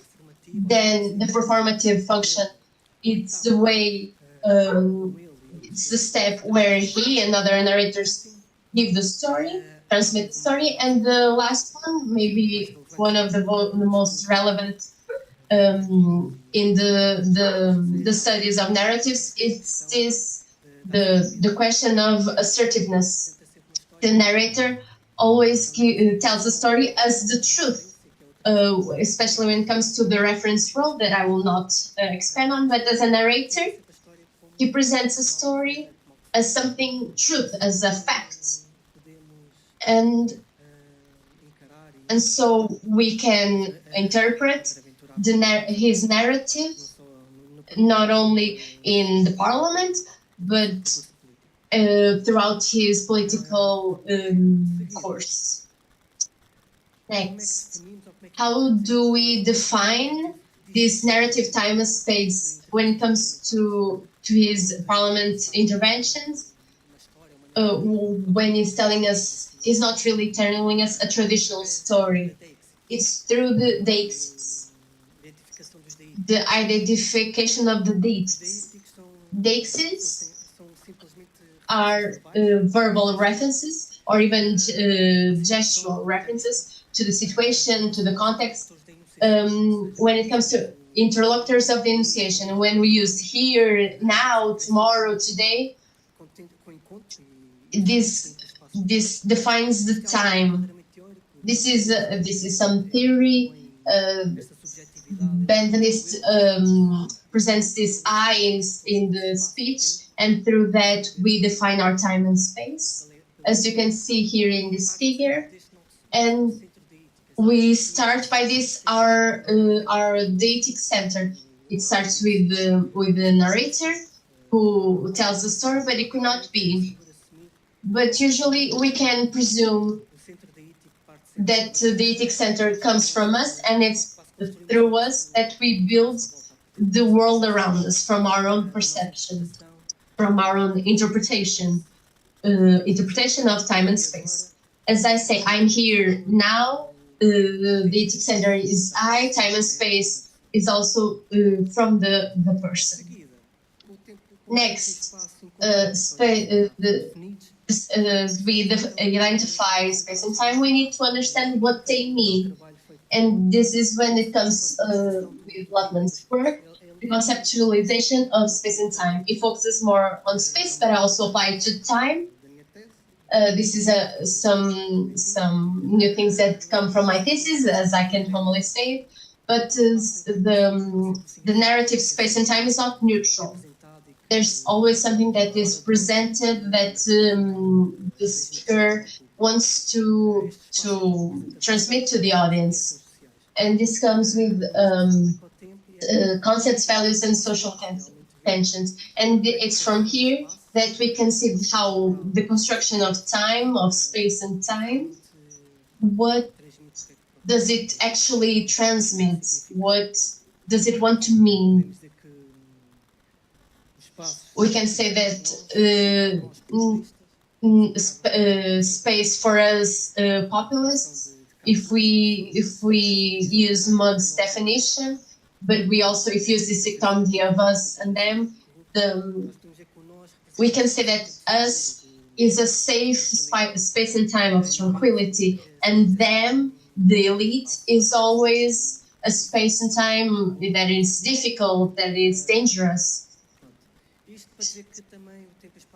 And to say that space and time are always constructed, this has to do with some construct discourses, but it's always a construct. I brought some examples. I brought one from André Ventura, but also to have some control resources. We have the campaigns of the United States, of Democrats and Republicans, and in general, it's not always, but in general, we can see that the right wing, the Republicans, has always a step in the past, like Make America Great Again, or there's always trying to bring back the past, the good old days. And the left wing, usually in their slogans, in their political discourse, they try to look to the future, to change the future, a change we need. Obviously, this is not 100%, it's not black and white, but in general, we can tell them apart by like this. This is to say that this separation between past and future does not happen with André Ventura. At least when it comes to billboards that I have seen. Obviously, this was not the goal of my study, but I believe that we can say that André Ventura, when it comes to his campaign, he focuses on these terms of corruption and crime, without really talking about a solid past or future, well-defined past and future. And this it doesn't use space and time definitions. So in his parliamentary speeches, we have some interesting questions. Obviously, this is in the 14th legislature, but he also begins his speeches with creating time. We're here today, in this day. I will bring you back to Portugal. Someone said to me here yesterday, he always creates space, well-defined space and time. Even when it comes to his gestures, in the image on the right, he's creating the government's stand, and in the second one, he's pointing to the left-wing bench. In disdain, we can define the space. The space apart is corrupt, and the closeness, it's good. But also this has a negative connotation as well. But his speech, temporarily defined, it's very focused on the present. As you can see, the blue is the present. He goes sometimes to the present, but he rarely talks about the future. What is interesting is that the present and the past in his speeches are always dysphoric, they're always negative. They're never done in a positive light or in any way optimist. That also happens with the future. The future is usually dysphoric as well, and rarely the optimist is if he can get power. This is some results of my analysis. The past and present are always negative. We do not see what happens with, for example, in the American campaigns. Here I define populist syntax. Also, we can say that narrative, the André Ventura's narrative, there's always a cause, an action, and an outcome. This comes with the theory definition. And to conclude my speech, we can say that André Ventura and Chega uses discourse to create oppositions between nearby, that is decadent, the distant, that's sometimes aspirational, but only sometimes. The past is always past and present is always pessimist. The future is uncertain. He goes from between optimist and pessimist, but also the inevitability. The passage of time helps Chega. It will be optimist to Chega, and it will be bad for the Socialist Party. And lastly, in these speeches, there always an absence of nostalgia and return to the glorious past. This is sometimes controversial, and it could be really debated, but in his speeches where I found this discourse, when it comes to the Fifth Empire, we could go back to the past, and that's good old days myth. Thank you very much. Thank you very much, Manuel.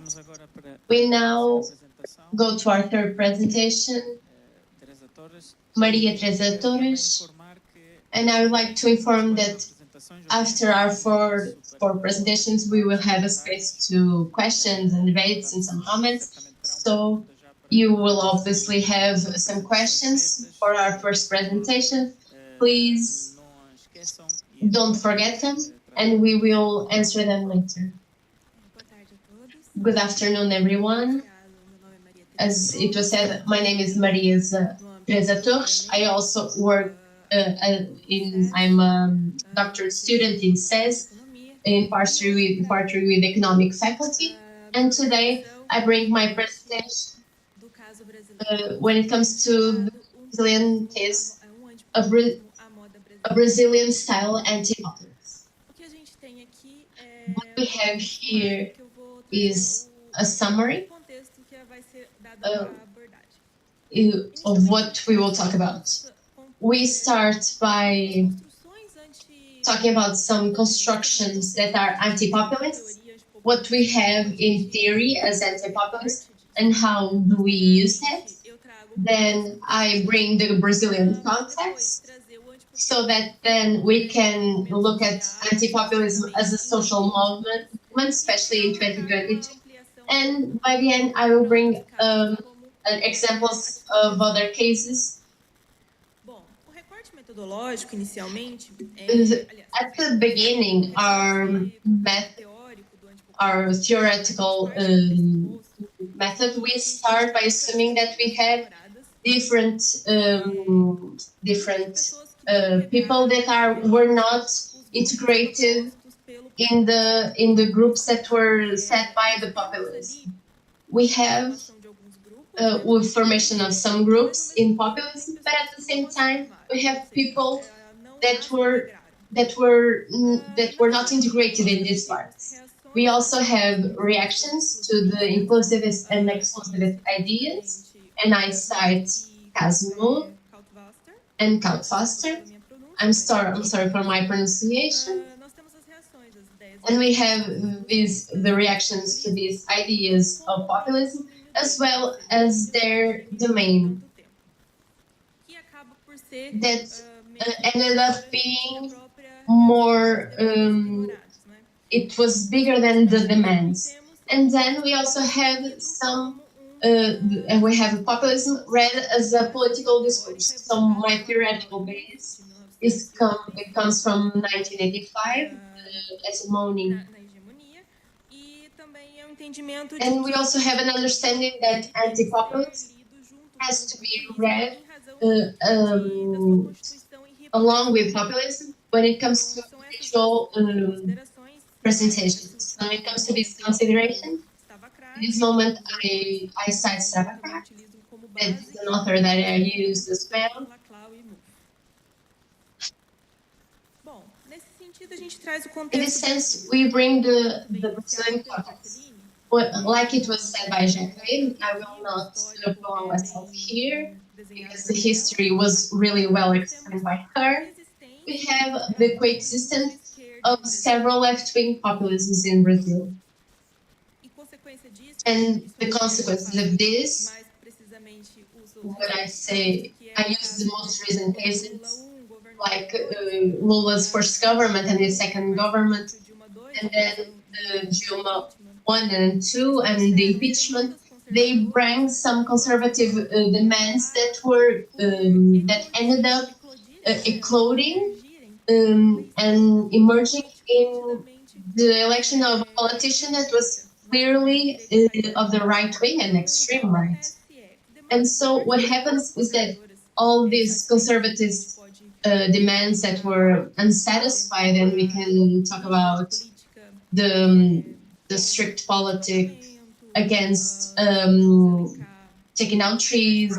We also talk about the social help. These questions that were talked about and were proposed by the government ended up in satisfaction by these conservative people, and with a leader that took advantage of this situation and ended up emerging in his election, and it was Bolsonaro in 2018 to 2022. His government, and it was a government that it was inclusivist, but he also was met by the COVID-19 pandemic. So it was extremely highlighting of these of inclusivist ideals, and it was really negative because of this. And so, as we all know, what Bolsonaro talked about, what he didn't talk about, and it had a really negative approach, especially when it came, and it was really biased from this, and consequently, that's why I have an arrow. These are consequences after consequences. They come groups that react to his government through people that were not integrated in these groups from the Bolsonaro government, and they react. The consequence to this is that we went from a government that was populist, a right-wing populist, to a left-wing populist government. So the Bolsonaro's right-wing government was switched to a government that was left with a really anti-populist discourse. And what do I mean by this? Lula's third government. I bring this image because of the social movements that came from Lula's third government. It was from 2022 and it will go to 2026.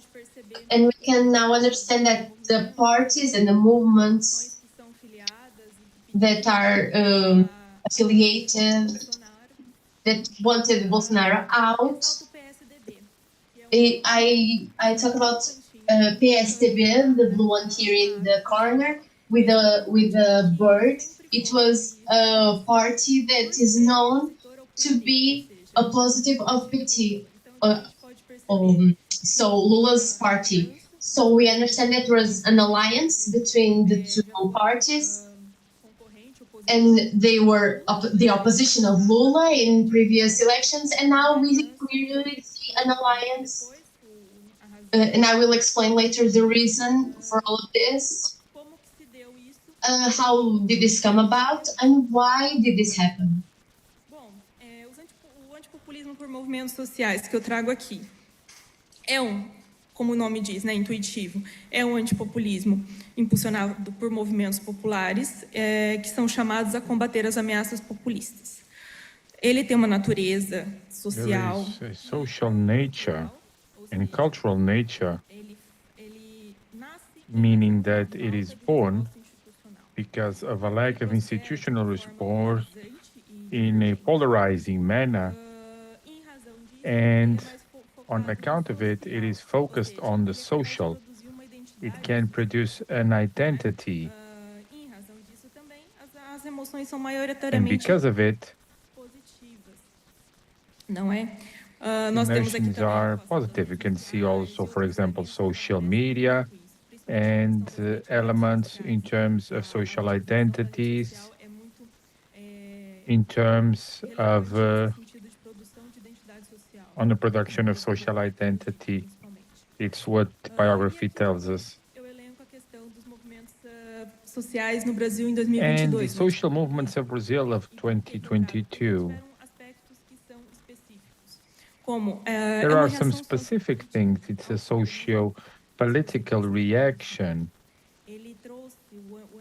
And it brought the social movements a characteristic that people were looking for union and rebuilding. And based on that hope, the feeling, a very important causou a mobilização e o recrutamento. E uma das ferramentas, definition in terms of recruiting, and one of the tools that we are aware of that has been used so that would go on about is the proper government that used in terms of connecting to famous singers, those who have songs that are popular, songs, you know, that reach everyone. And it was massively a point of reference. And because of that, the summoning for young electors, and it is optional, the vote.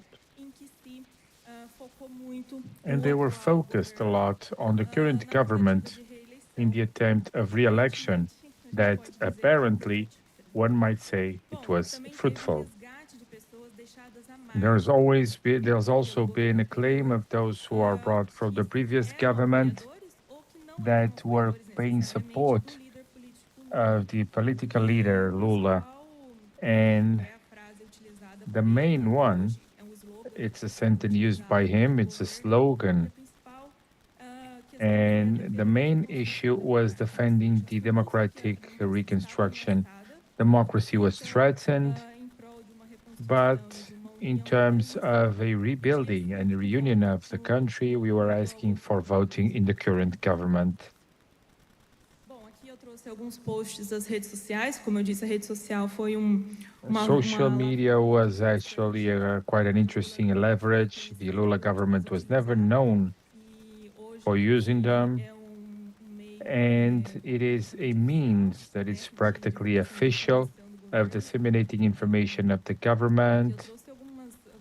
So there are some interesting posts just for you to relax. These are posts that ended up at the end of the election being used a lot.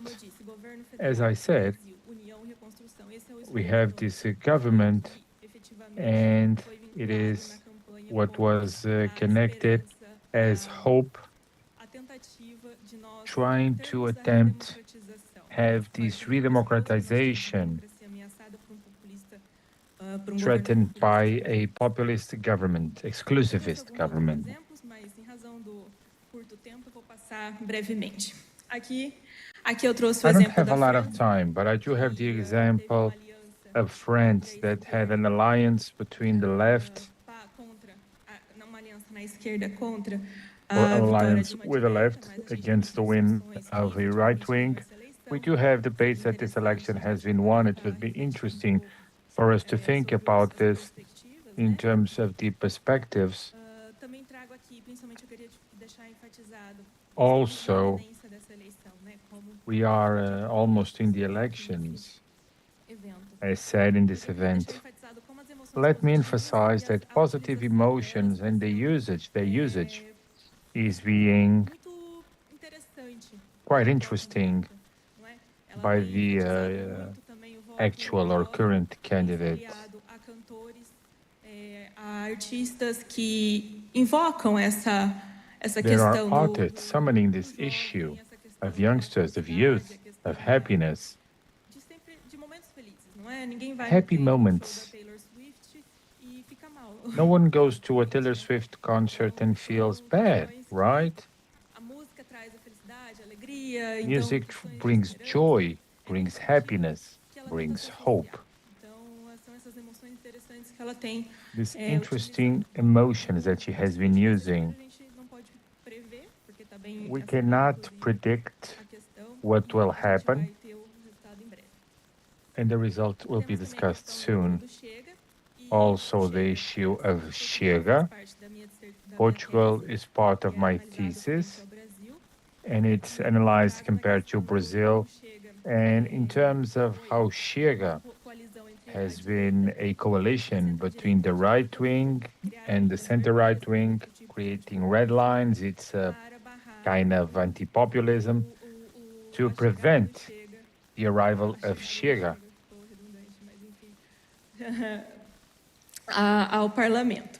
Mas, mesmo assim, discute-se, né? Even so, it is debated, we are aware, that if actually they lost, because we do have a lot of results and quite a growth in the last election. Also municipal elections in Brazil,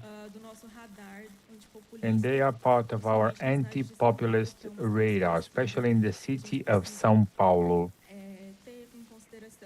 that we need to take into consideration. Thank you all. If you have any questions, where I'm available to answer.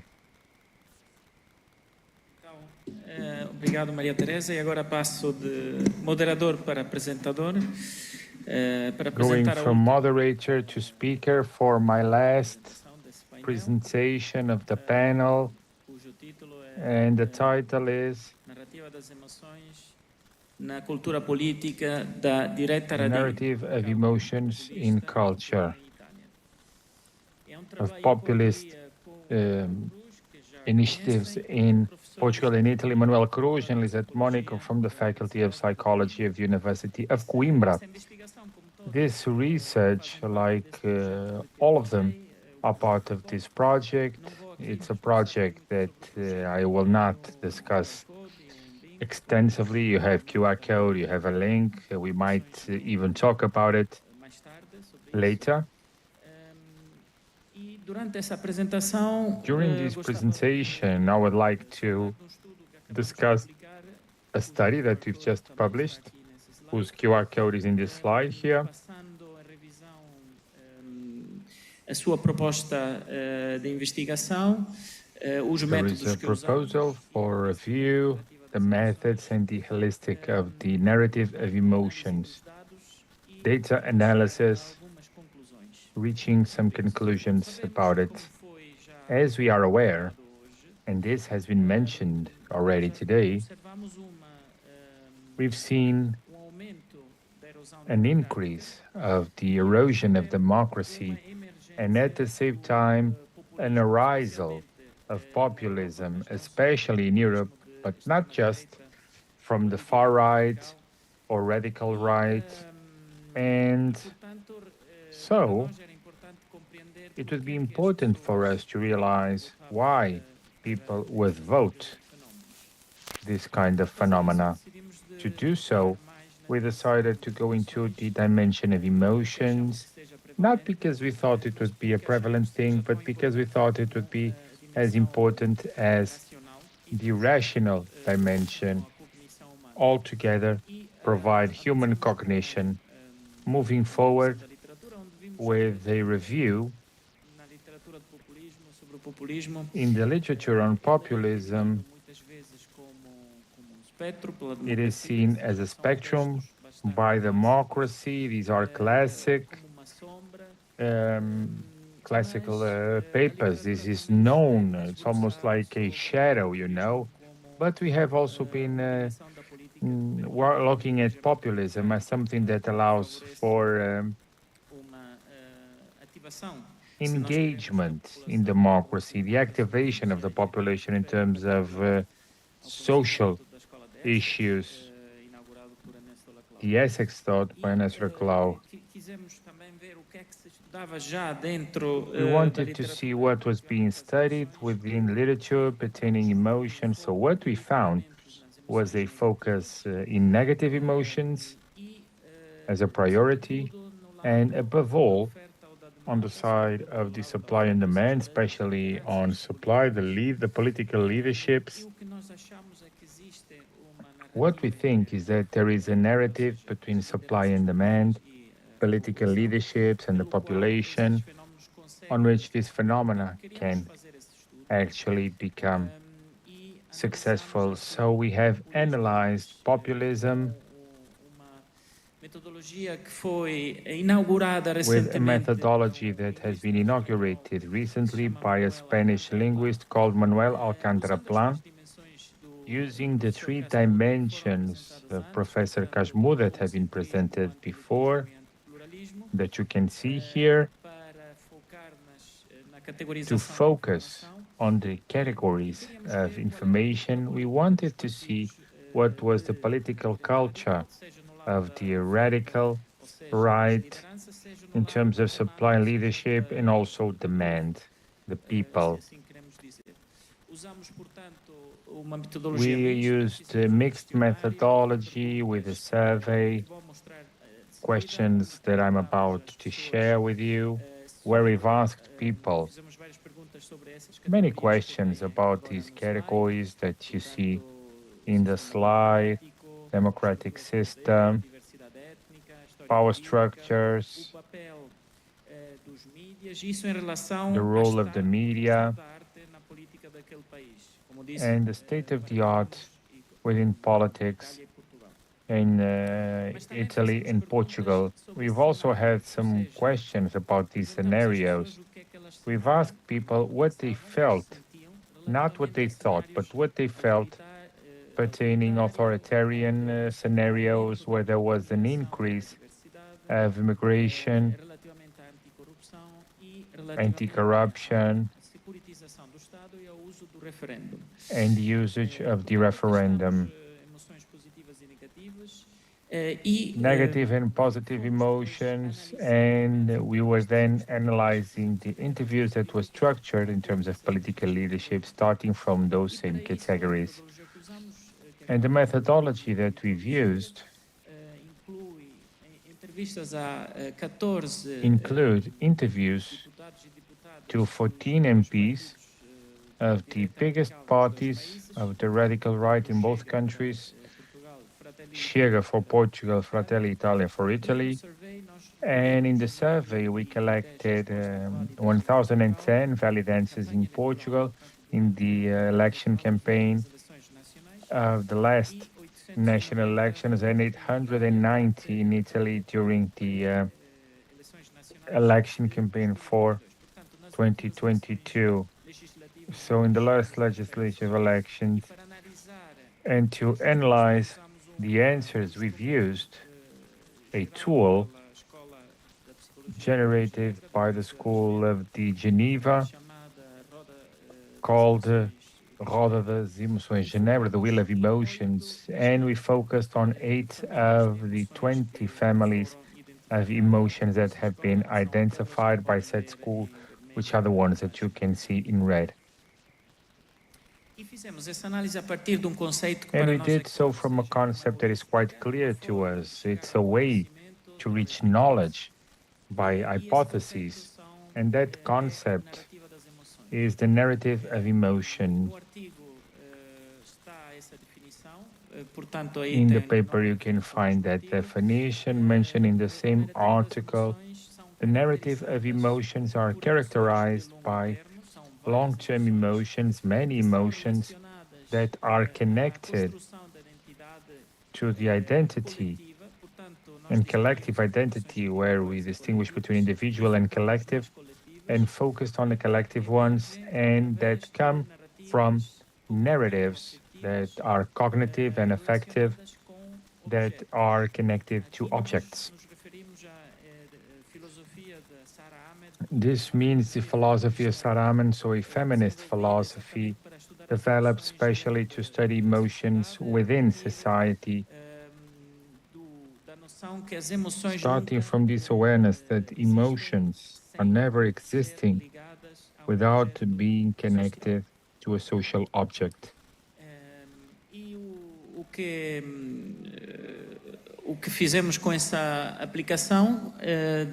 So, what we did with the methodology is to distinguish between deep and superficial objects, which is Alcantara Pla defines thusly: deep and shallow objects, being that the superficial objects are objects that might be threats or opportunities to defend the deeper object. We have been doing this analysis within the interviews to leaderships, to political leaderships, and for example, we found the categorization that we did in terms of the shallow object of migrants. So for those leaderships in both countries, migrants are a threat, different between the bad migrants, which are the ones that are invading, and recently that lingo has been also adapted in Portugal or adopted in Portugal. It did not exist up to the last campaign, the last ones we might say.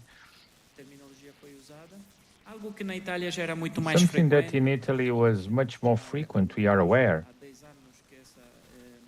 That this lingo is used frequently by the radical left.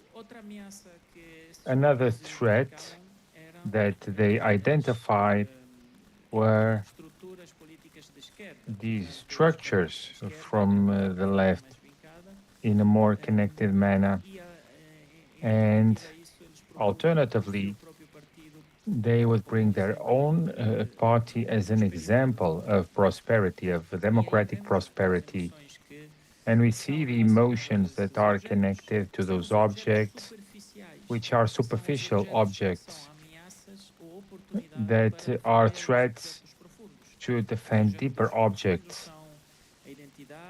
They are identity, freedom, authority, and family. This is what we asked for to the almost 2,000 people that we have interviewed in terms of political reality in both countries. So we have very simple questions as, for example, what do you feel thinking that Portugal or Italy is dominated by a representative democracy and people could choose from the emotions that I showed before, and so on and so forth? It reverts into those 5 categories that are summarized in the slide. And the answers that we had were exactly these ones. I only have a few that are the ones where the difference between the far right and the others are very, very different. These are just a few of those questions. We see this one for those who vote and those who do not, for radical right parties. And we distinguish Portugal and Italy, as you can see in the subtitles. And the 5th question, where they would ask where, you would see, because it's the state of the art, that Portugal or Italy are multi-ethnic countries. We clearly see that people who vote on the radical right are much less proud, much less joyful, a lot more ashamed, sadness, and even fear, as you can see in the chart. I'm not going to go into greater detail, but when we are debating, we can discuss this. We have questions on hypothetical scenarios, 12 questions. All questions are available. We have a set of annexes that sent us to the analysis and the material of data collection. So if you are curious, just open the link, it's open access. And one of the things we've asked in terms of an hypothetical scenario was, what do you feel? Let me reiterate, we didn't ask what they thought, we asked what they felt, okay? If Portugal or Italy are led by an authoritarian leader and so on and so forth, the different questions about the different categories that are the ones that are on the slide, they are quite different for the hypothetical scenarios pertaining the 5 ones that we've used for the political state of the art, which were the previous questions. And just to share some example of the first question, Portugal, Italy, being guided by an authoritarian leader, people who are those that are in blue and red, in both countries, they feel proud, they feel the joy, they feel more admiration, less fear, and less anger. So that is the answers that we got from it. In a way to conclude, because I don't have any more time, and I want to imitate my brilliant colleagues, which were actually quite nice in managing their time. The conclusions that we have from this study is that in terms of the political culture of the radical right in those countries, is that this is a political culture that does not predict the centralization of power. That's what they predict. So the answer to those who agree with the narrative of emotions is that strengthening the party will solve the problems that democracies are facing currently. There is no emphasis in terms of the referendum, if that is advantageous or not. In terms of diversity, as Casmude and Neurovrakal tell us and have been showing, this is a phenomena that is nationalist, exclusivist. These are culturally chauvinistic, and this sends us to the vision that they have pertaining migrants that are considered others, that do not deserve to benefit from the social state that has been analyzed before. If we were to compare Portugal to Italy, we see high consistency between both narratives of emotions on the side of the political supply and the demand also from leadership and the people. But we do have some differences in terms of, for example, European Union or being anti-system. Clearly, before the last elections, Chega knew they wouldn't win, nor would they form a government. So this system is being a new party. This would be quite true. They knew, Fratelli knew that they would win, that they would be the ones that would be in government. So that scope is much stronger in Portugal than in Italy. To be anti-Europe, this is something that has changed from the party of Giorgia Meloni. Since she's been in government, it has been moderated by her international idea of being accepted within this kind of consensus and with this kind of context. This version, in any case, is greater for Italy because of its history pertaining the EU, and it's smaller in Portugal, where populist parties have a very light version for the EU, although, let's say, it's becoming a bit more intense. With this slide, I will close my presentation. Thank you for your attention, and let's go and debate a bit. We do have a few minutes to debate and to collect your comments, please.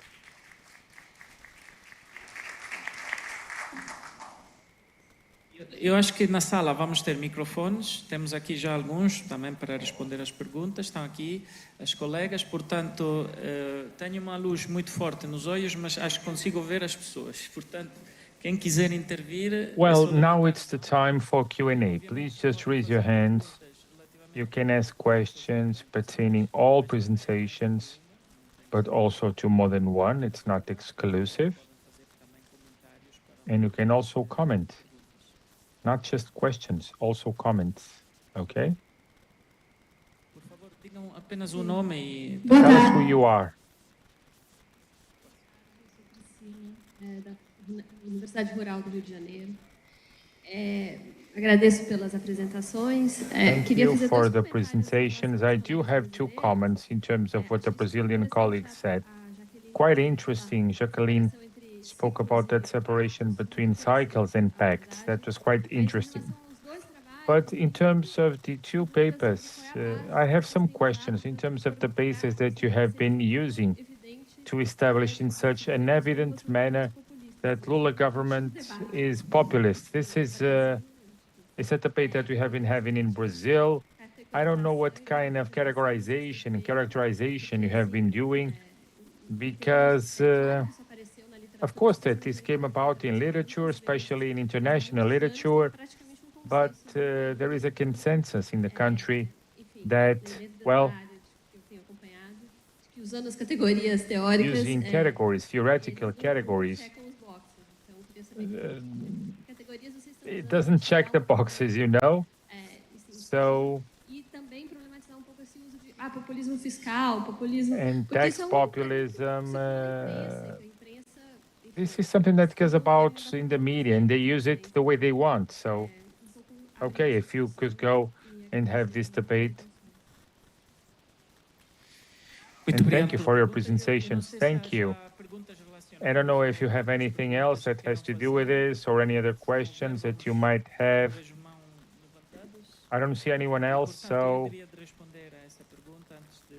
maybe you can answer that before seeing if, I don't know if Jacqueline wants to start. Well, my point of view, following the tradition of literature, Lula is not a definite populist on the traditional concept.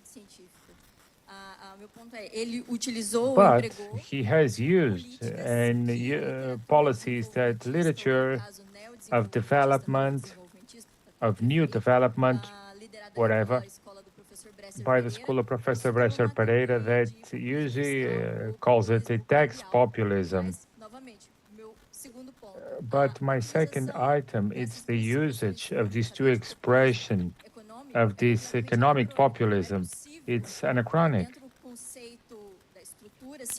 The concept of the scientific structure, or considering the scientific rigor to consider of the expansionist part of the expansionist, because it's tax and assistentialist, or that it imagines that there is a mitigation of inequalities, just like Aslani said and has presented, to associate this idea of expansion of the state or a policy of greater regulation. This is a normative bias.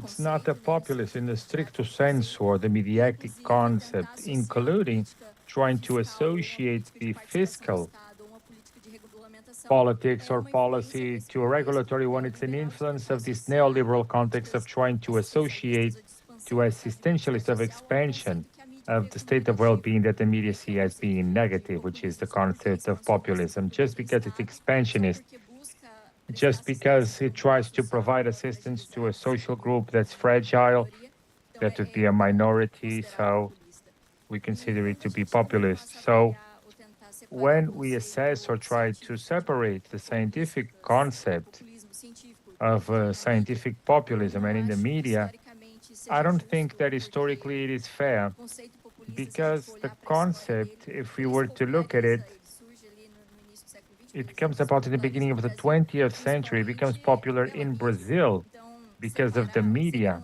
So to separate all of this, it will be separate this term of the mediatic one in the Brazilian context. It's a bit tricky, but it is a debate. You're absolutely sure. We need to think about this and to reassess this. And we are forming this context now in this post-impeachment. Maybe we have a lot more opportunities to do it. How much they distort the scientific context. It's something that needs to happen in the Brazilian context. I don't know what Maria Teresa has to say about this, but I do agree with you. He's not a populist in the stricto sensu of the word. Eu peço licença para discordar. Eu já esperava essa pergunta. Na verdade, não I was propriamente counting on that question, not exactly that question, but when we had a presentation by Jacqueline, I imagined that there will be some questions in this issue because of my presentation, especially when I say that we have a difference of governments, of a government that was on the right wing, the one that is known to be on the left. And this was based on an anti-populism speech. First of all, let me tell you that populism that exists in Latin America, the concept of right and left of Latin America is not exactly, specifically in Brazil. There are interesting debates that do not have the same assumptions that we have in Europe. So we need to bear this in mind. But it's not something that we go deep in my thesis. The basis that I use de que as demandas is that demands that were ignored were from groups that were besides a government that had inclusivist politics. And I made this clear. What I'm saying is that it is exclusivist. The reaction, and I made this quite clear, it's the reaction that we try to bring about in terms of the emergence of the Bolsonaro government. We are using the left-wing populism, and it is used, I do acknowledge that, but it is in the context of ignored demands. And these are the ones that come from people with a conservative mind reacting to questions and to the domain of a regime of an inclusivist populism. It is in that sense, and this is the basis that I use, being quite pragmatic. Your question is actually quite valid. Thank you for the opportunity to provide an answer. Muito boa tarde a todos e a todos. Queria agradecer as apresentações e Good afternoon, thank you. só fazer aqui uma pergunta baseada numa reflexão. Let me ask a question. We heard of Portugal, we heard of Italy, we heard of Brazil, some realities that are somewhat connected. This connection between populism and anti-populism is placed within representative democracy. Elections and vote is the main arena for it. But we also have in this conference an idea that participatory democracy might be a field of resistance to this populism, a democracy that's representative versus a participatory one. So, direct democracy, the referendum. So I would like to bring about this debate and to get the opinion of speakers, because this was a question that I wanted to know. Do you consider that this arena, it's an arena where we are playing a populism, an anti-populism, or is it one of resistance to these trends? Thank you. I would like to answer that question. I don't know if there is any other, because we must finish in 10 minutes.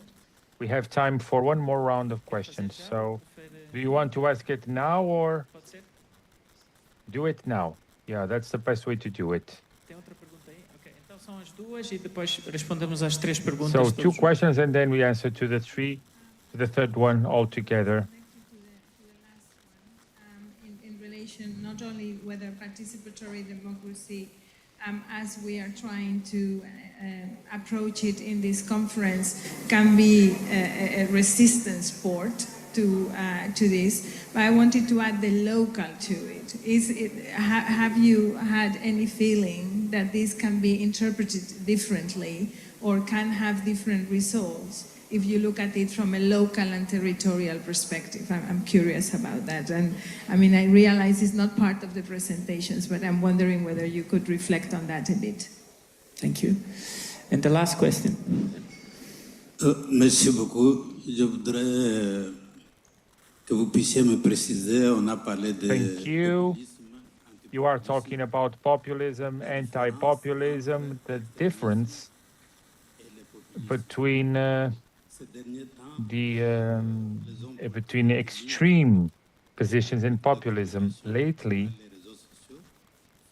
we see that there are techniques of communication that are used on social media, Facebook, Instagram, where the message comes across easily and quickly.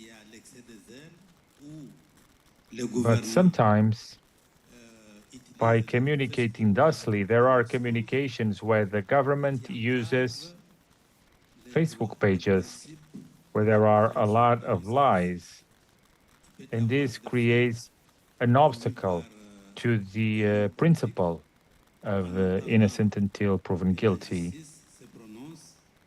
Ces faits sont dénoncés d'une manière exagérée dans les réseaux sociaux, ce que nous considérons comme... Those facts are denounced in an exaggerated manner on social media, and it's what one might consider as being populism. So can we have a delimitation between extreme positions between certain politicians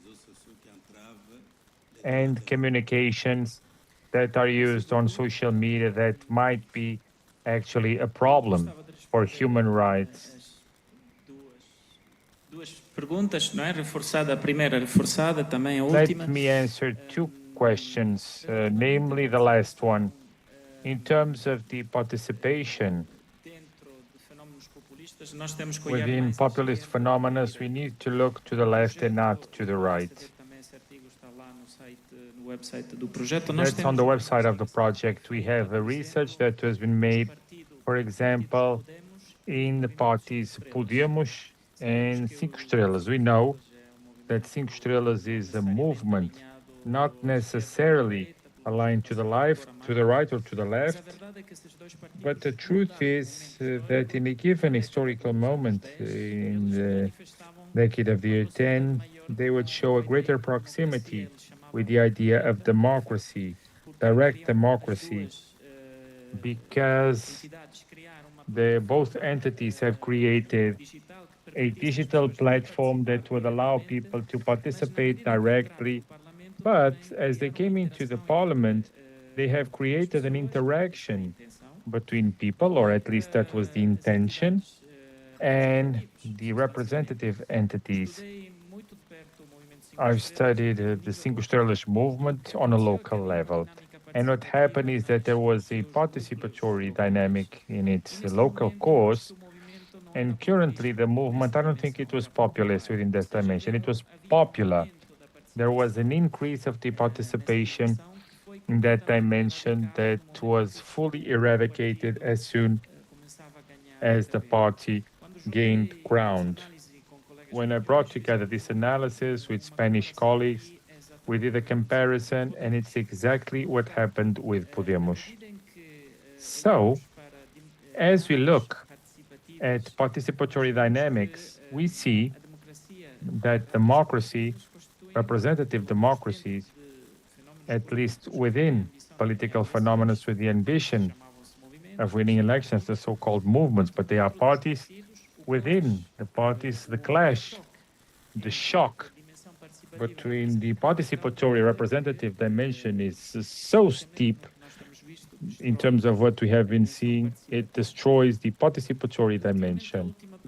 Pertaining the last question about the relation, and I do understand the question from the point of view of the mediatic populism and how this mediatization of cases, of legal cases, might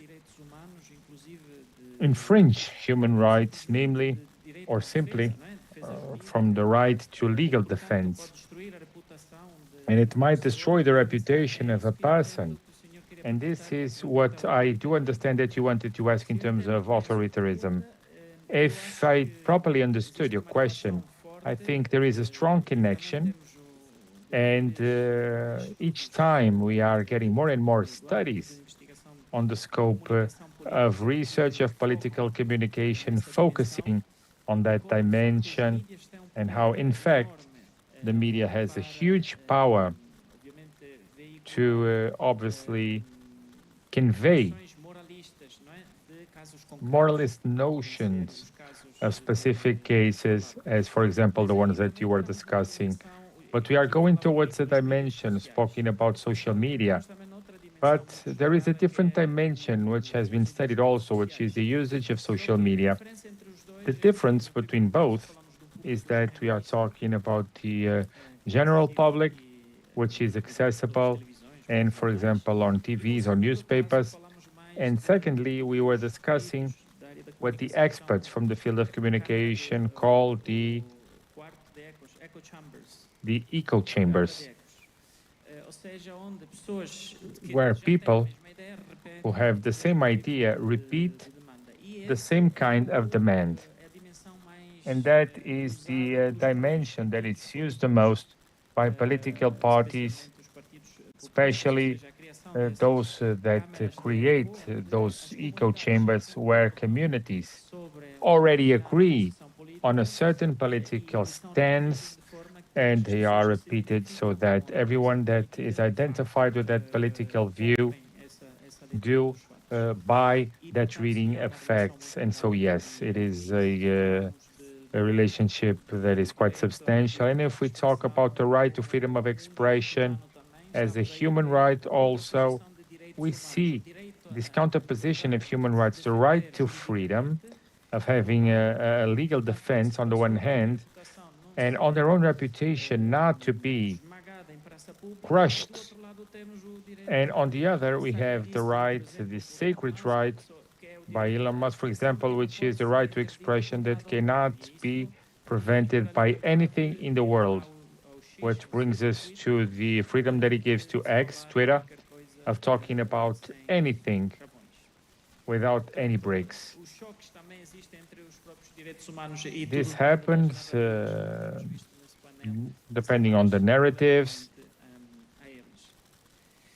Eu não sei se os colegas do painel que agradeço muito. I don't know. Thank you for your presentations and for being here. I don't know if you want to say some final remarks because we do not have time for anything else.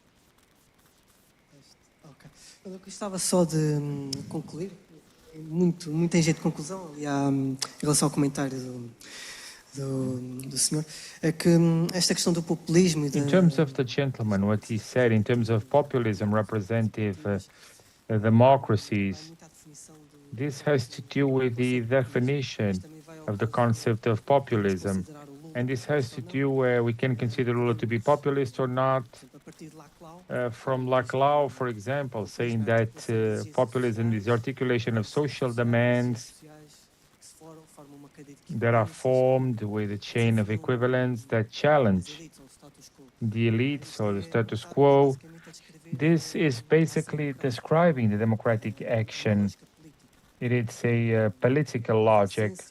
It's almost the essence of what democracy means. Henceforth, it's not Lula, but all politicians are populist also because they connect different demands. One might ask that from Casmud, Lula is populist or not. That would be a bit different in terms of, I leave this to the colleagues, but populism, as the name itself claims, we might be very strict in this sense and try to escape the extreme stance, but populism is always connected to the people and to the sovereignty of people.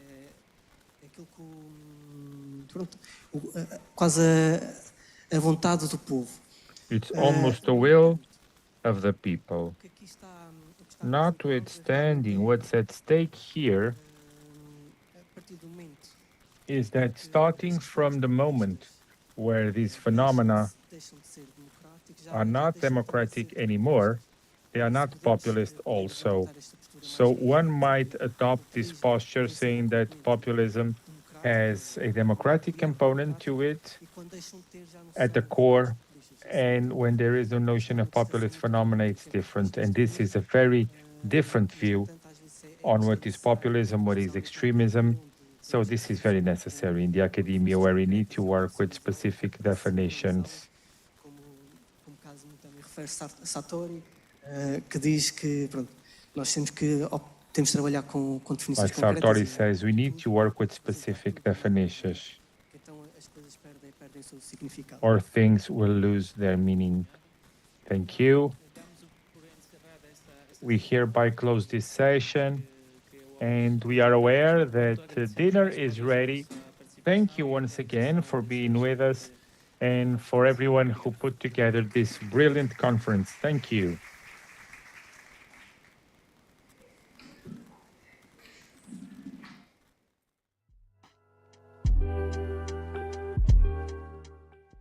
Thank you for being with us. We will now begin it's time for dinner. We at 9 p.m. we'll have a musical moment, and we invite you all to come. So enjoy your evening.